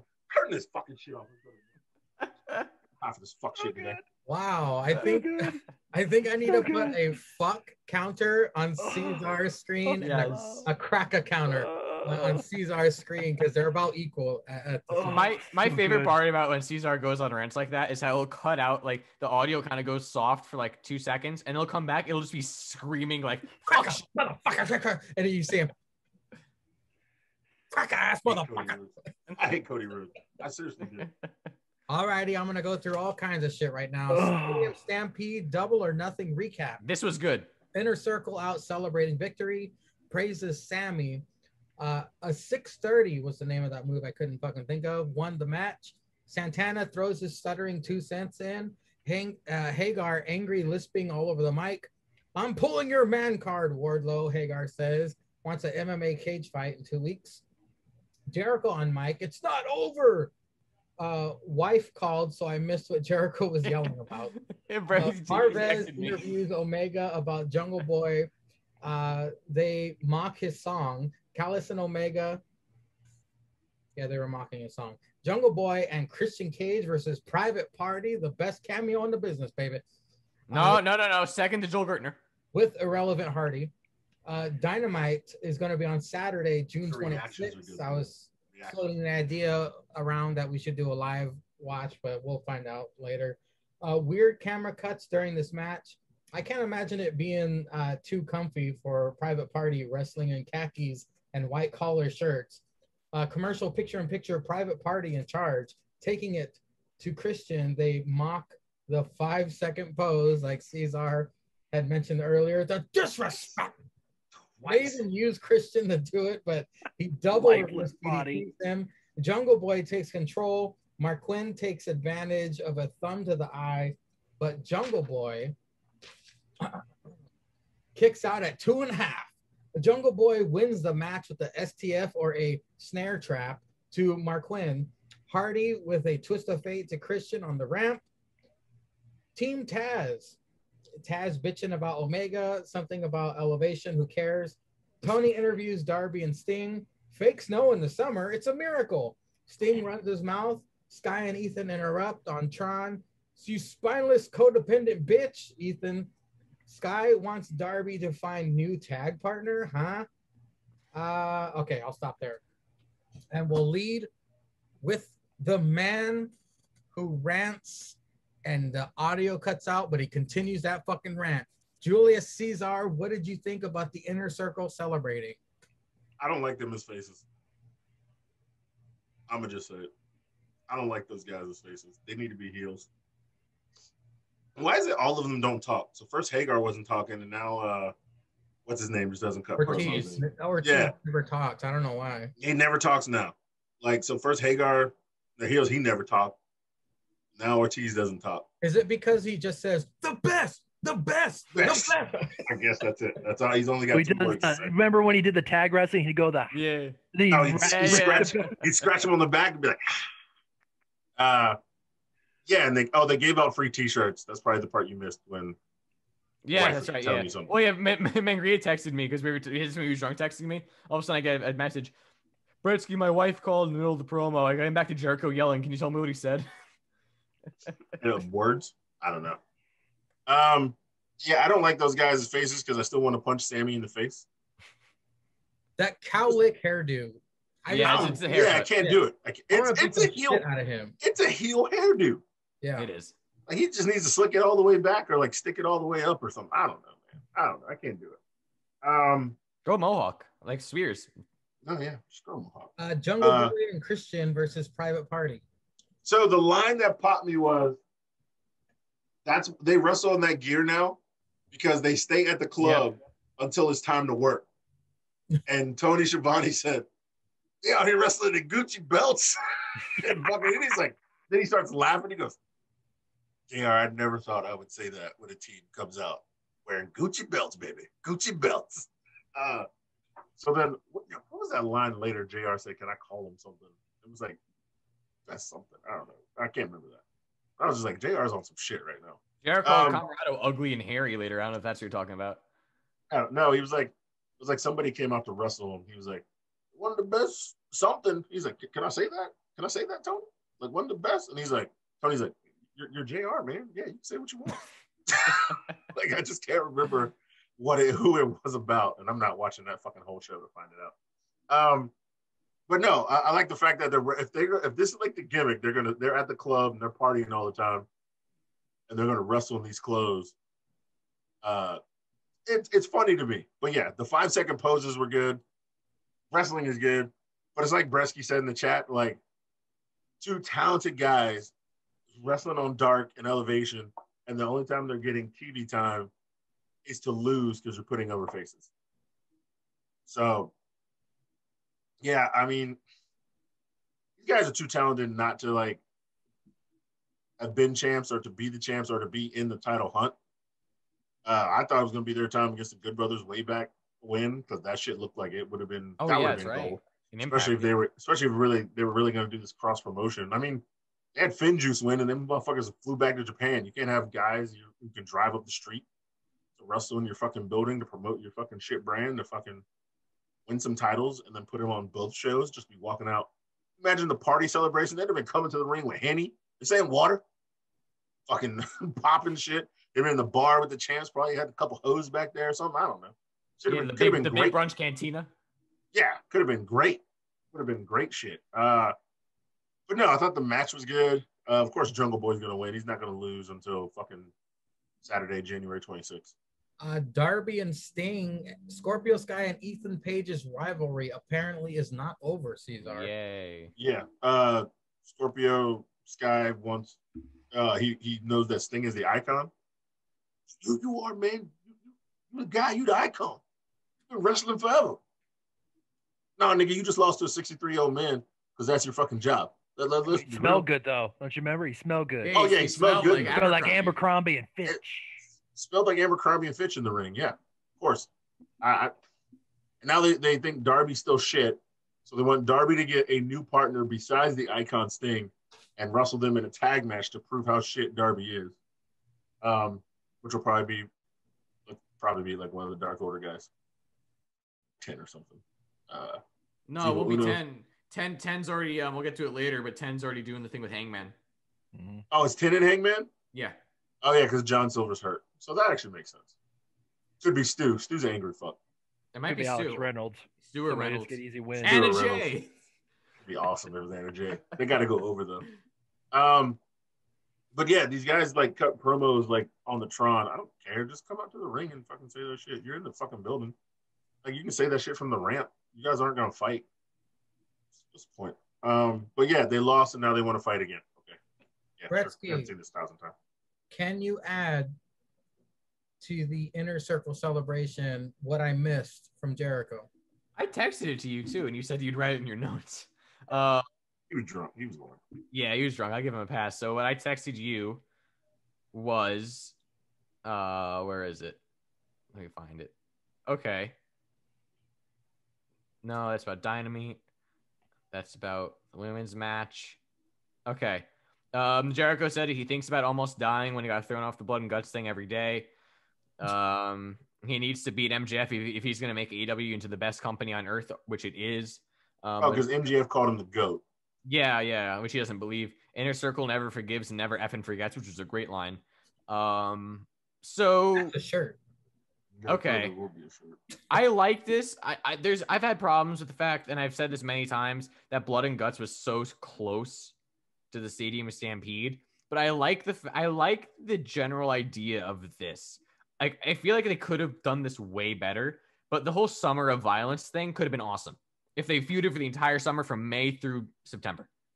Like, if that was the feud of, like, it started out, MJF turns on them maybe 2 weeks earlier.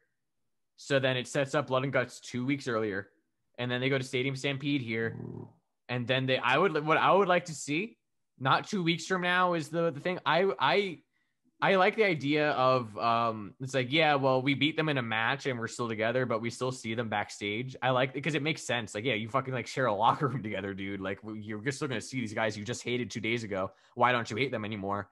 I like it. What I wanted to see though was, like, you know how back in the day it would be like in your house, like based around a match or a feud. I would like to see an in your house style pay-per-view or Dynamite where it's all Inner Circle versus Pinnacle matches. And it's like something where, like, whoever wins the most matches wins the feud, and it's Hager versus Wardlow in that MMA match. It's Sammy versus Spears in some match. It's Proud and Powerful versus FTR in some match. And then it's tied 2-2. The main event is Jericho versus MJF, and MJF goes over. It's only 4 matches though. You need 5 for a full show. That would be 5. Wait, no, that would be 4. Yeah, fuck, you're right. Yeah. Tully versus Floyd. Fucking Floyd. no, versus Jericho's dad. Yeah. But no, I think that Tessa Blanchard joins, and they got to find a woman to fight her. Hey, Cody'd find his way on that card. Don't worry about it. Yeah. God damn it! You shut the fuck up, Sticks. Yeah, Cody versus Gogo 2. And Cody goes over in 3 seconds. Because Cody is training in boxing now, so he knocks him out with a punch.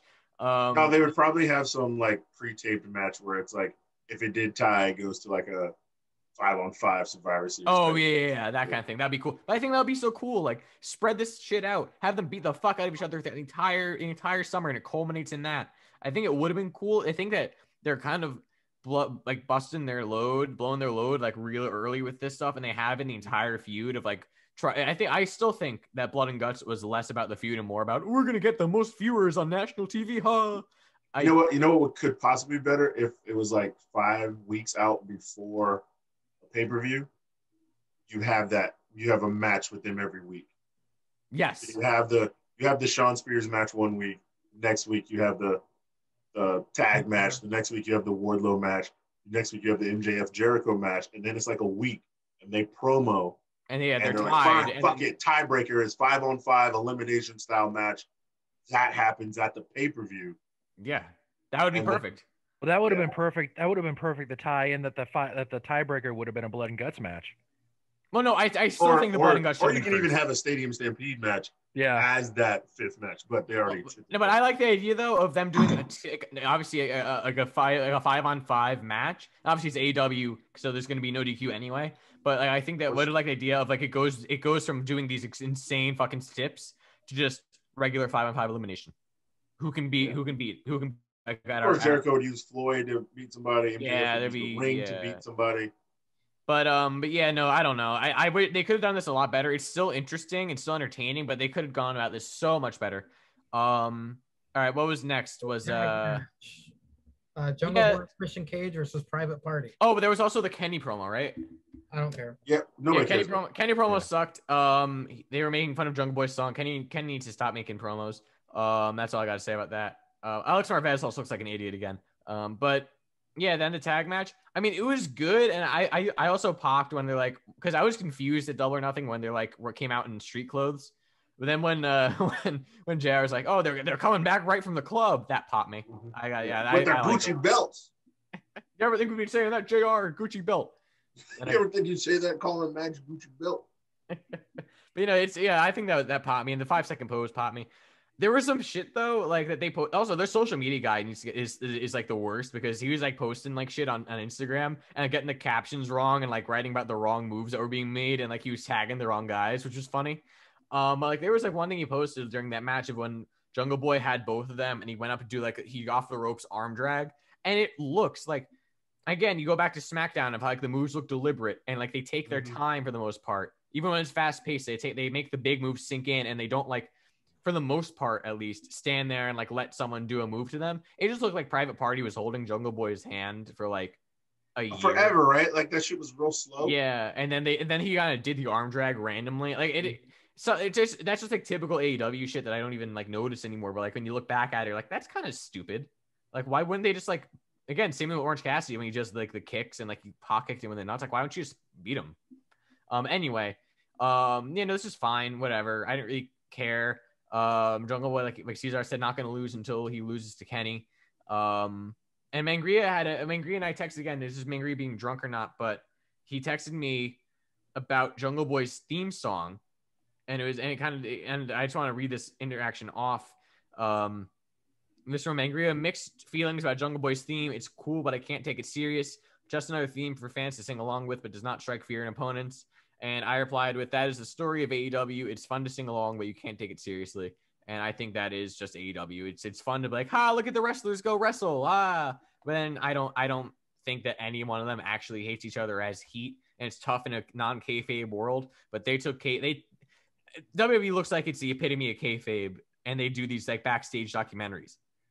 But compared to AEW, where it's so clearly they're just a bunch of dudes like wrestle like oh, let's have fun out there. Like it's like, no, try it. Other than MJF and the Acclaimed and Jericho as well, like they need to like actually get heat on them and like become actual characters. Because I can't get invested because it doesn't look real. Then Scorpio Sky, whatever. I do think they should have came out because it's like the 5th week in a row they're on the Tron. They're not a real tag team. Ethan Page. I was reminded, because I looked up stuff with Ethan Page, I was reminded that he was the guy in Impact who wrestled himself on a green screen. Karate Man. And I immediately hated him because like that's so stupid. I immediately was like, oh, that's right, this is the fucking idiot who did that. Whatever. I also I read somewhere, you know how in the match at Double or Nothing he threw Darby into the crowd? Yeah. Someone said, I don't remember who, but I don't remember where I heard this, but so someone said like that should have been used to build the match of like he does that 1 week but as they're leading up to the match to get heat on himself. And then like he threatens to do it again. Like he has him up in the military press, like on Double or Nothing, and everyone's like, oh shit, he's gonna throw him into the crowd again. But then like he gets like Sting blocks it or something like that. I think that would have been better as well. But you know, I don't care. Whatever. They want Darby to find another partner. Yay, more Ethan Page and Scorpio Sky teaming up. Cool. Sticks, we have the Inner Circle celebration and the tag team match, not to mention Sting and Darby. Thoughts on all that shit? I'm just gonna say that, I mean, I know part of punishment is the most praises, but if this shit gets you the best booker award, I would send that fucking thing back in the mail in a heap. AEW at best anymore has just moments. They don't have matches that stand out. They just have moments like the mockery of the 5-second pose. That was a moment that we all remember. But the rest of the stuff that happens, this is just a joke. I mean, there's like I said last week, there's a reason why these guys are pretty much next year are going to be on TBS, because I would look at it as that TNT doesn't have enough faith in you to be on TNT. So they're going to put you on the secondary channel and be happy enough to give you an hour on Friday where we all know that they're going to get this shit canned in ratings on Friday. So, I mean, this whole thing, I mean, private party, they came out business casual. I mean, biz cash. They should be like Cesar said, going back to like when they were in Wrestling and Impact. These guys should be at least Impact Tag Team Champions, have that on a resume. And it's just like what we talked about with Andrade. It's something nice, but you're afraid what's going to happen after the big moment. Like they fade away. Like the only thing they'll be headlining would be like A Elevation Dark or A Dark, and then you won't see him on TV for about a month and a half. And he comes on. He's on a nine match win streak, and now he's wrestling for the TNT title. I mean, none of this stuff is any good. I mean, this is horrible. It sucks. Oh, Sting and Darby and Sky and Ethan Page. Yeah. I'm an Ethan Page fan, and ever since he left Impact, it just hasn't been good for him. Well, the saving grace of every week on Dynamite, you goddamn right, is the next segment. Nyla Tony in ring with random AEW stars for AEW Women's Championship celebration. Schiavone is having the time of his life. Excalibur, JR said. He was at midnight. He went 6 to midnight. Dr. Britt Baker, DMD with Rebel, not Reba, come out. La Champion was gifted burger coupons. Tells crowd to check under the seats for coupons. No one was along with the ride with me from day one, except the tripod sessions. DMD, the letters that will elevate AEW to the next stratosphere. Nyla Rose disrespecting celebration. Fat bitch. Backstage was confronted by Pac and Penta. Keep your nose out of our business. I can't do the accent. Oi. The enemy of my enemy is my friend, Eddie said. Your mother. Fully sunburnt Blade with Bunny out. That motherfucker was red. Red Velvet with Swole and Kylan King. Straight from your mom. Velvet versus Bunny in the most non-Hulu match of all time. If anyone knows crazy women, it's you, Tony. JR says. Damn right. Damn right. Picture in picture, Red Velvet gets dominated. Red Velvet wins. Definitely not on Hulu. A Dark Order. It's Johnny Hungy's birthday. Evil Uno gets TNT title shot. Miro thanks God for power. Shout out to God. And his wife for being hot. I thought that was a nice touch. In comes CJ Perry to AEW. By beating Uno. Okay, Sticks. We'll start with you first. From the top, it's our good doctor, DMD. What'd you think of that championship celebration? it was all good till Nyla Rose opened her fucking Happy Pride Month mouth. Hey, don't tell Andy. Don't tell Andy. Oh yeah, this will be a hot topic of debate on the pregame. Yeah, I mean the awesomeness of the Brit Max, that was awesome. Like oh, look underneath your seats and you'll get keep. All of a sudden you see everybody is like, no, nope, they're right here. That was up there with the best thing that happened on AEW this week. Otherwise, the match of Red Velvet and Ali, there's probably a reason why you don't see Ali on TV wrestling. She's average at best on a good day. I mean, no, but commentary was saying this could have been like one of the best women's matches we ever saw. Yeah, well, by then they were all drunk drinking Moscow Mules, so there's a reason why. They're probably seeing like 6 women in the ring wrestling. And Excalibur couldn't see through his mask. Yeah, but I mean, Red Velvet, I guess, is maybe something to elevate her. It seems like she gets in big matches and she loses, and then she goes away for a little bit, and then next thing you know, guess what? Straight from your mama's kitchen, she's back on my TV screen, which I'd rather have her back in the kitchen. No offense. But oh my God, sticks. But outside this, I mean, full offense. This was they should have did the Great Doctor's celebration last. They shouldn't have did that and then went straight to this match. It's just I'm done. Plus, nothing. Red Velvet is Diet Brandy Rhodes. What did you think of Miro's comments? Yeah, his wife. Yeah, Lana's coming whenever she can get off of the no compete clause. 90 days, 3 months. Bretsky, we have this championship celebration from La Champion. What were your thoughts? My favorite thing about this is that she legitimately got all those coupons, because I don't know if you guys follow this on Twitter, but Rebel is a big fan of Wendy's, and she interacts with the Wendy's Twitter account a lot. They always tweet Dr. Britt Page. Yeah, and they always go, yeah, exactly. And they always go at Britt Baker as well. But Britt's the good doctor is a McDonald's lady. And so she was talking about McDonald's. McDonald's like, hey, if you win, we'll give you a bunch of free coupons.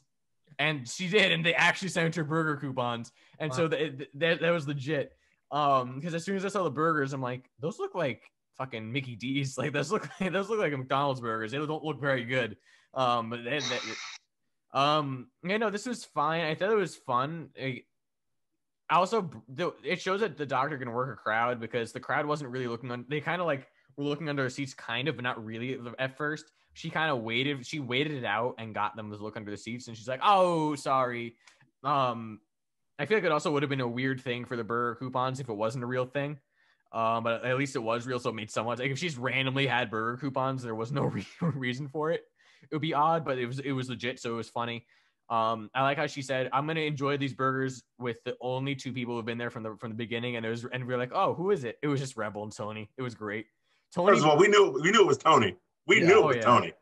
There's no way Tony's not being a part of that. It reminds me of Michael Cole randomly being a heel and liking Elias, but like Tony's randomly a heel and likes the Doctor. Like it's just funny to me. But yeah, then Nyla Rose, I texted Mangria immediately. Oh, cool. Nyla Rose is getting a shot because it's Pride Month. And yeah, I don't care. She would also, that's so unrealistic, because she would not have smacked that burger away. She would have stolen and eaten it. But you know what? Yeah, happy Pride Month, everyone. Nyla Rose is going to be in the title picture again. See, here's what I would have done. I want to say this, because I thought of this the other day. I thought it would be really cool. Why not have the first feud for the Doctor be Serena Deeb? And I'll tell you why. Britt Baker's whole gimmick, right, is I'm a dentist, I'm a role model. And, there's like one of these fucking like centipedes on the wall. It's fucking nice. I'm a role model, right? I'm a role model. I'm the best in the world. Get the shoe. I don't have a chancla on me. I don't have a chancla. I need a chancla. Oh, also, Jake, you don't know what a chancla is. Go to fucking that. You should Google that, Jake. The centipede is a Nyla Rose fan. Is pissed. Yeah. Pissed. Yeah. So Serena Deeb is the best women's wrestler in the world, dare I say? Maybe next to Charlotte, like at least one of the top women's wrestlers in the world, most underrated, I would say. Mangria always with the disrespect to Serena Deeb. She is so good, and he only loves Asian women that wrestle. He only loves he's got that Kenny Omega Asian wrestler fetish. Probably thinks they count. Oh, you saw. But but no, Serena could easily come out and be like, listen, I'm the NWA Women's Champion. I successfully defended this title. I've been a champion before.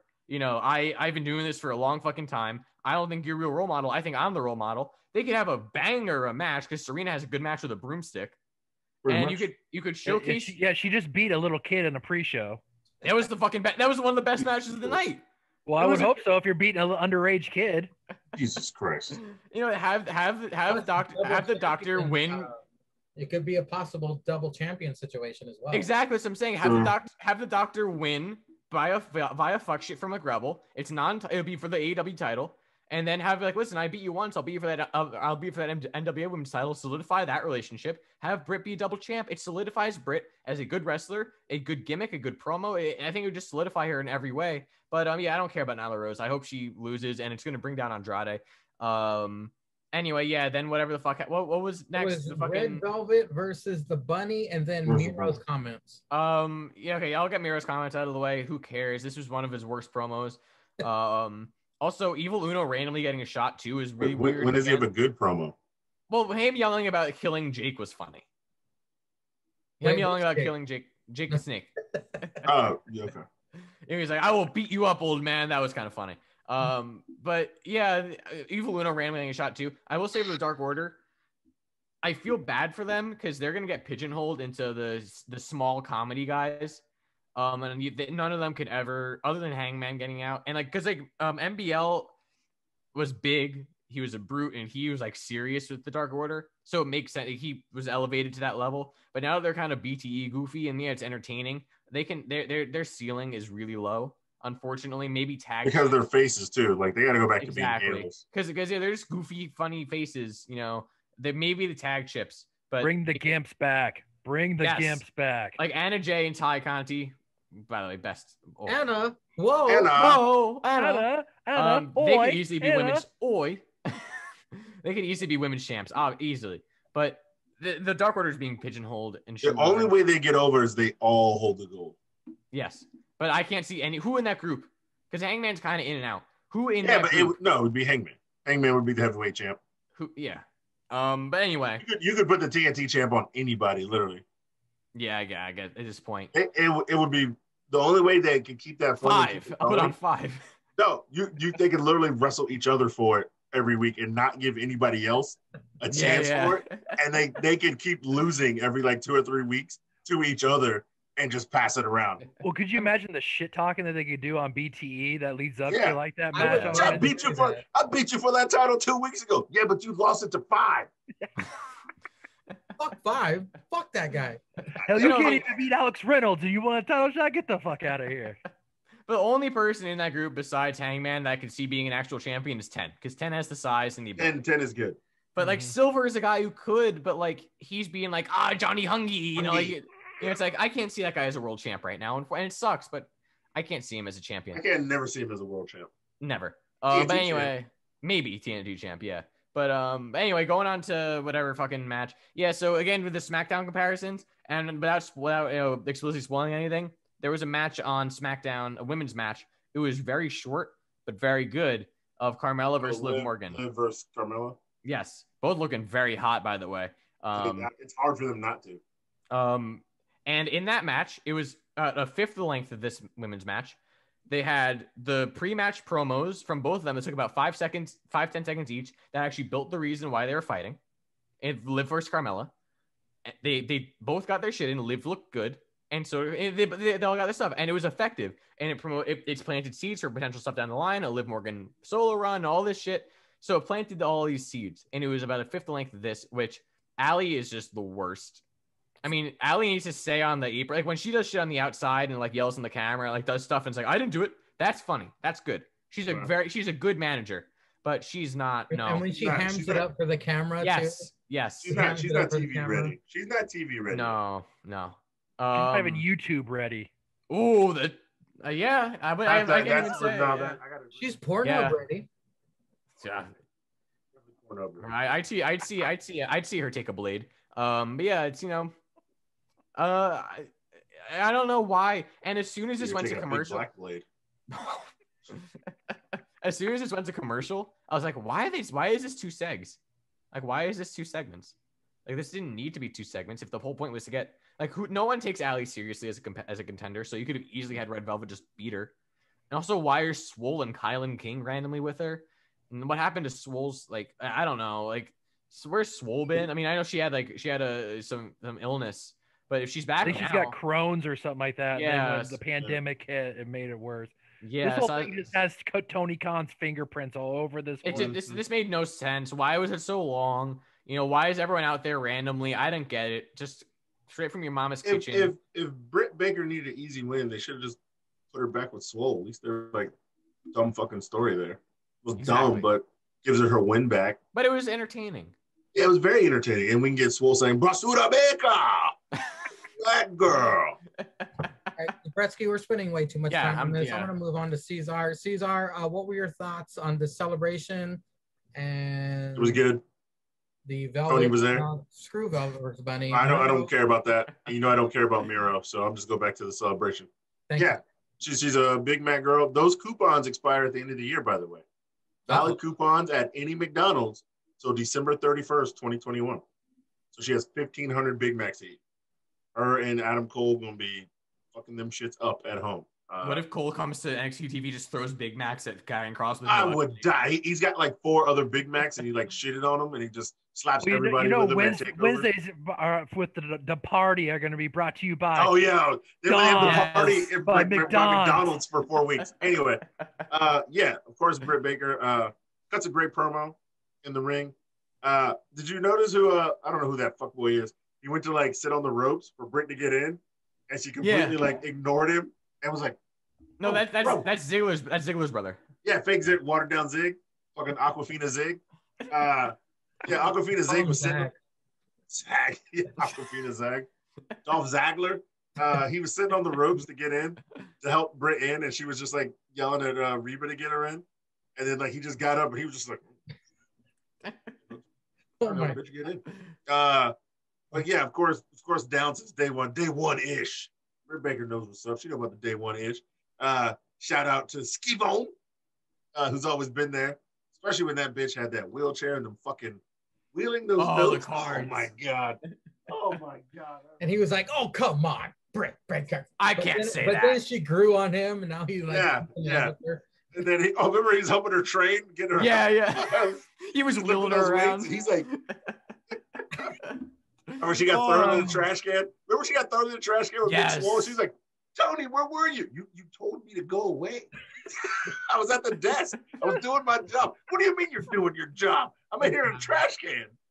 Good time. Oh, the good times of AEW. Oh my god, the good times when she was getting that shit brand over for the women's division. It was her, MJF, and Spears. Her MJF and Spears. Oh, they got us through March, April, May, and June. Hey, we got to give Jericho some credit too. He had some pretty unique shit in there. That's true. Jericho, from the crowd. But the fucking match where MJF and Spears were gambling. Yes. And they, like, oh yeah, I can suplex him 3 times. Dude. I could do it 4. I got money on it. Drinking wine. Gambling in the audience too. Remember when they were spectators? Drinking wine, gambling in the audience. And you see Tully when he was just with Spears, like, "No, don't fucking gamble it away. What are you doing? Gamble it away. What are you doing?" Both sipping wine with each other. Oh my god. We called it then. Those guys should have been together. We called it then. And finally. Oh, you know, you just reminded me of long-term storytelling. Remember the one time when it was Spears versus Dustin? Remember Sean Spears' news? That was good. Oh, so good. Oh so shit, good. that's right. Damn. News was so good. So good. Damn. But yeah, no, the good doctor got her celebration. It was great. She entertained. The show should have ended right there. End with the celebration. It should have only been the celebration. Only the celebration. If she'd have got 30 minutes for the celebration and you put the Red Velvet match for like 5 minutes and you skip the main event, it would have been a perfect show. Yes. But it's shit like that and what we just talked about, which makes me realize she made the worst career choice ever. Like, your fucking fiance / wannabe husband is in NXT. Why did you not go over there? Like the shit you're depriving us of. Well, Vince McMahon deemed it that she needs to get squashed by Nyla Rose. I mean, what's her name? Nia Jax? Nia Jax, and then send her off. The one that was always a woman. Yeah. The always woman one.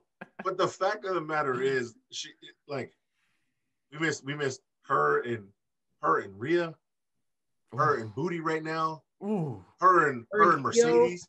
Ooh. Her and Io. But unfortunately, I gotta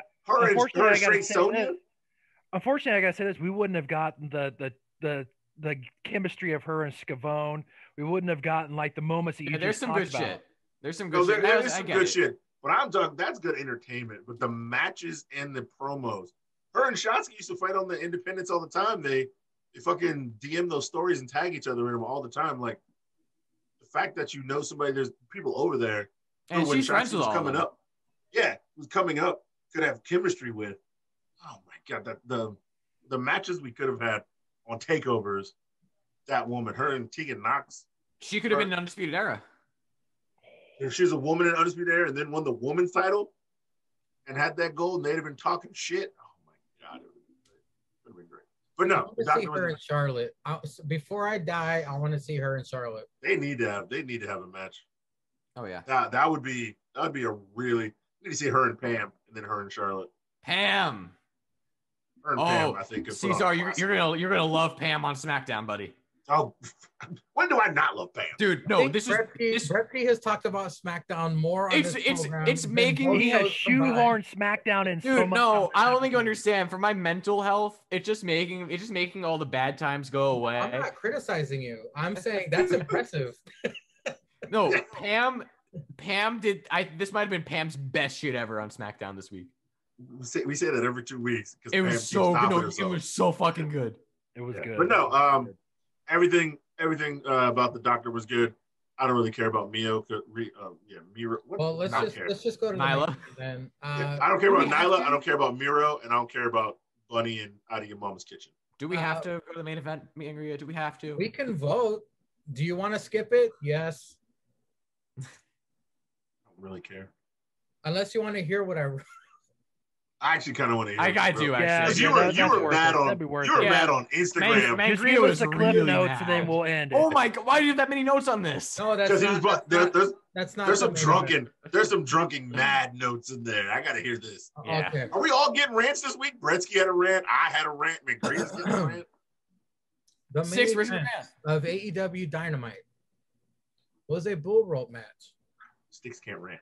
Dustin, Hall, Anderson, Saturn, Bagwell, Hawkins, Ryder, Slater versus Nick Rudolph. They fight in crowd. Who the fuck cares? Fuck you, Tony Skeets. This is fucking stupid. I'm drunk and I can book APPW better than your millionaire ass. What the fuck, man? Anyway, Andrade versus Phoenix, Andrade versus Penta, Andrade versus Pac, Andrade versus Scorpio Sky, Andrade versus Christian, all main events. Fuck this match. What you got? Oh. Even my Sling TV skipped back to the Cody match. That finishing the main event. Ha ha ha ha ha ha ha ha. When you said in the chat that your TV went back to the Cody match at the end of the main event, I popped so hard. That was so fun. Thank you, Sling TV. Sticks, you got anything for this main event? They said that Dustin's like 13-1 in bull rope matches. What? Wait, that was in the that literally was. Yeah, you said it. Yeah, you said it. You said they were 13-1. I think it was on the freaking nameplate too. It was. I was just too. Where the hell did he have those 14 bull? Listen to the commentary. Where did he have these 14 bull rope matches at? I don't know. He wrestled for any fucking God. Company. He's been wrestling for 50 years. Well, if they're anything like this match, I'm glad I've never heard of him. That's all I gotta say. This match was shit. Yeah, he had a bull rope match last year too. Who did he fight? I think he won that one too. Hager, right? Didn't he fight Hager? Oh yeah, he fought Hager. He's always fighting big crackers in these bull rope matches. The dude's way over his size. I didn't remember it. Shows you how good that was. I might be wrong too. I know he had a match with Hager. I don't remember if it was a bull rope or not. I'm gonna Google Dustin bull rope matches. I'll keep talking. Sling TV. Your Sling TV even puts over Cody Rhodes. Bretsky, please keep it to 5 minutes. Yeah, so I'm dead at this point. I don't care. I don't know if it was the fact that it was nearing midnight or the fact that I did not give a flying fuck about this match that was putting me to sleep. But I was then tired. Then I was told that APPW would be coming out with Dynamite within the next hour after this was over. So I kind of perked up a little bit. But yeah, Nick Comoroto is not main event ready at all. That's a guy you keep in the factory. That's Trash. He mops the floors at night. Yeah, with his hair. In his chest hair. Chest hair. But you know, it's this is the problem too. We were talking about this earlier. Is that they did the bull rope spot a while ago. Then they forgot about it, and then Dustin tweeted about it, and then they forgot about it, and then they kind of randomly brought it back. And there's been no heat between these guys. They randomly brought it back in the Battle Royal. And then now they have a bull rope match, and they didn't even explain the rules properly. They just said it was no DQ. They didn't even mention about like how you have to be strapped to your opponent. They kept tripping over the rope. It was bad. I didn't even see the end. I don't even know what happened. I don't even give a fuck. I don't even remember. Dustin did something in one. But like, why? He like put the shit around him and hit another like neck shit. I think he like did a move, and what's his face, fucking Ape Man ended up did a move, and he landed on the bull rope. Yeah, something like that. Yeah, he had him tied up for something, and then Dustin just reversed it. And did Well, Cesar, just give us your 2 cents real quick. It was stupid. I don't really give a fuck about this match. I don't either. We can move on. No. Like, first of all, why was that Mexican cracker jumping in the crowd? Who was that asshole? Fuego del Sol. Fuego just jumping in this shit for no reason. He powerbombed him the wrong way through the table. You mean -1 actually grew up? I think it. Who powerbombed somebody the long way through the table? Comoroto did too. No, that's what I'm just saying that in general. Like, who does that? You don't powerbomb somebody the long way. What if them legs when it came to the table and went through and fucking killed Dustin live on TV? That would have been more entertaining than the rest of the match. That would have been AEW does that shit. As much as I love Dustin, that would have been way. And then Pam's ex is out there pulling tables and just cheering, and then he gets beat up by the worst Gun Club member, the one who's still in the factory. Gets beat up by that asshole. The one who's gonna fuck with Bretsky next. Well, see, Austin was beat down so bad by Bretsky last week on Dynamite. Yeah, he was beat down. He's beat down in the hotel room. He's beat down in the hotel room. Like, that was Austin, I have you. Skeet. yeah, that popped me. Yeah, he was getting his gun off in the hotel room.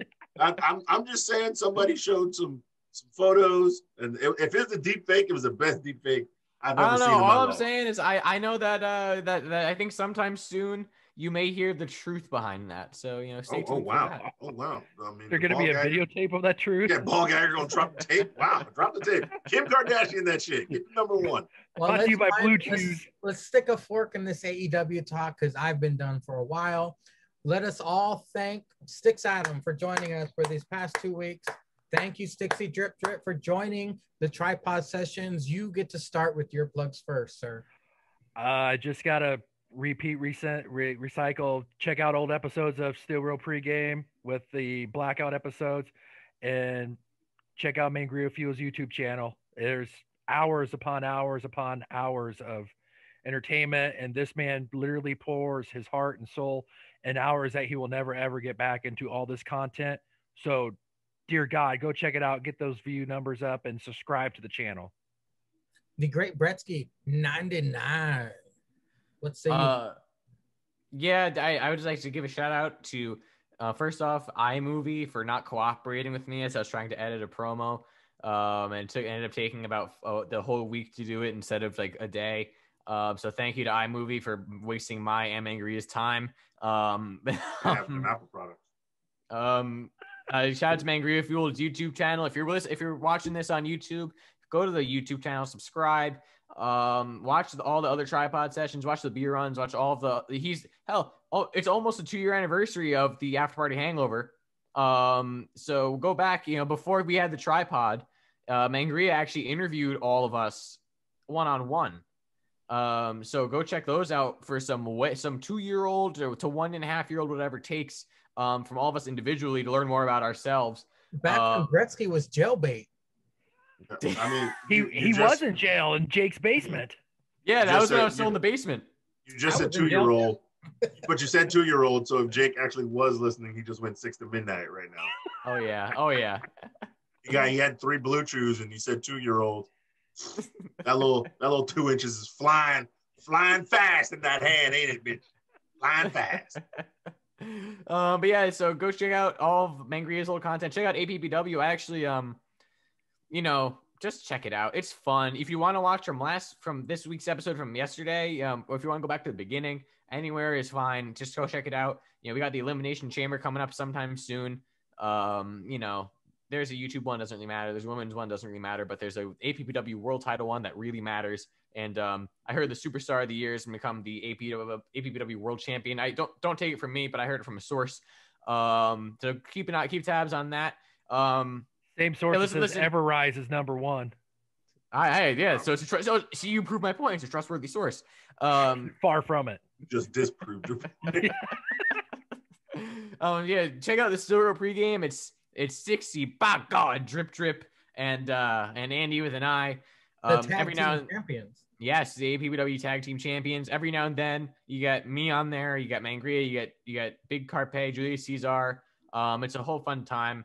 And Jake's on there randomly sometimes. Doesn't he fucking?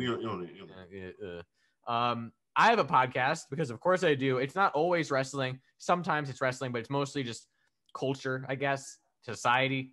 It's me shooting shit with one of my friends, or sometimes group sessions with groups of my friends for about an hour and a half. Every Wednesday comes out. It's you get to learn about someone new. You get to learn about someone you've already met. Cesar has been on it. Episode 26, Mangria was on it. He was half of Cesar's episode number 13. Jake was on episode 16 because that's the highest legal age we'll go to. Then you got Styx, who was on, I believe, episode 34, 35. Andy was on it, episode 38. Zanko was on it, episode 31. Episode 31 or 32? Episode 32, I believe. They were all around there, so go check it out. It's called the Faux Pod. I got it. It's THE space FAUX space POD. Like I said, you can learn something new about something you already know. You can learn about an entirely new human being. If you're bored, oh, look at that. There's the latest episode featuring Anthony DiMaiuta. I'll plug that one now. You see the title, Francisco Lindor. Francisco Lindor's swing, just, all that stuff. Anthony's a big baseball fan. I'm a big baseball fan. Francisco Lindor's swing just looks really bad, and his hair looks even worse. You talk a lot about baseball, minor leagues, major leagues, fantasy sports, sports betting as well. So that's kind of what you get. You get a mix of everything. That's Anthony's episode from last week. That's episode 57. You can go back to any one in the archives if you're bored, you want to learn, hear about people's perspectives on different shit, whether it's baseball, there's the arts, there's wrestling, there's fucking everything you can think of and more. Just scroll through a random episode. Oh, episode number 7 with Charlie Coxon, or boom. Episode number 16 with Jake. Oh, I'm going to skip that one. I don't want to listen to that one. Episode number, episode number 20 with Yash Reddy. Episode number 55, the first ever group sessions, the 1-year anniversary, any of that. Go check it out. It's on Instagram at thefauxpod.cast. It's on Twitter at thefauxpod_cast. Give it a 5-star. Give it a subscription. Leave comments, likes, shares, subscribes, follows. And yeah, you can also follow me on Instagram at thegretzky99. But listen to the Faux Pod and watch APPW. You hear that? My now 40 subscribers. Oh yeah, shout out to Aunt Donna. Shout out to Aunt Donna. Now it's time to hear from Cesar Damas himself, Julius_Cesar. Your plugs, my friend. You know what? Don't even care about my plugs, because I never do. Because you know what we've been doing for the past couple of weeks? We've been finding an Instagram page that you need to troll. You need to go up there. You need to write some fuck shit. You need to put this person in their place.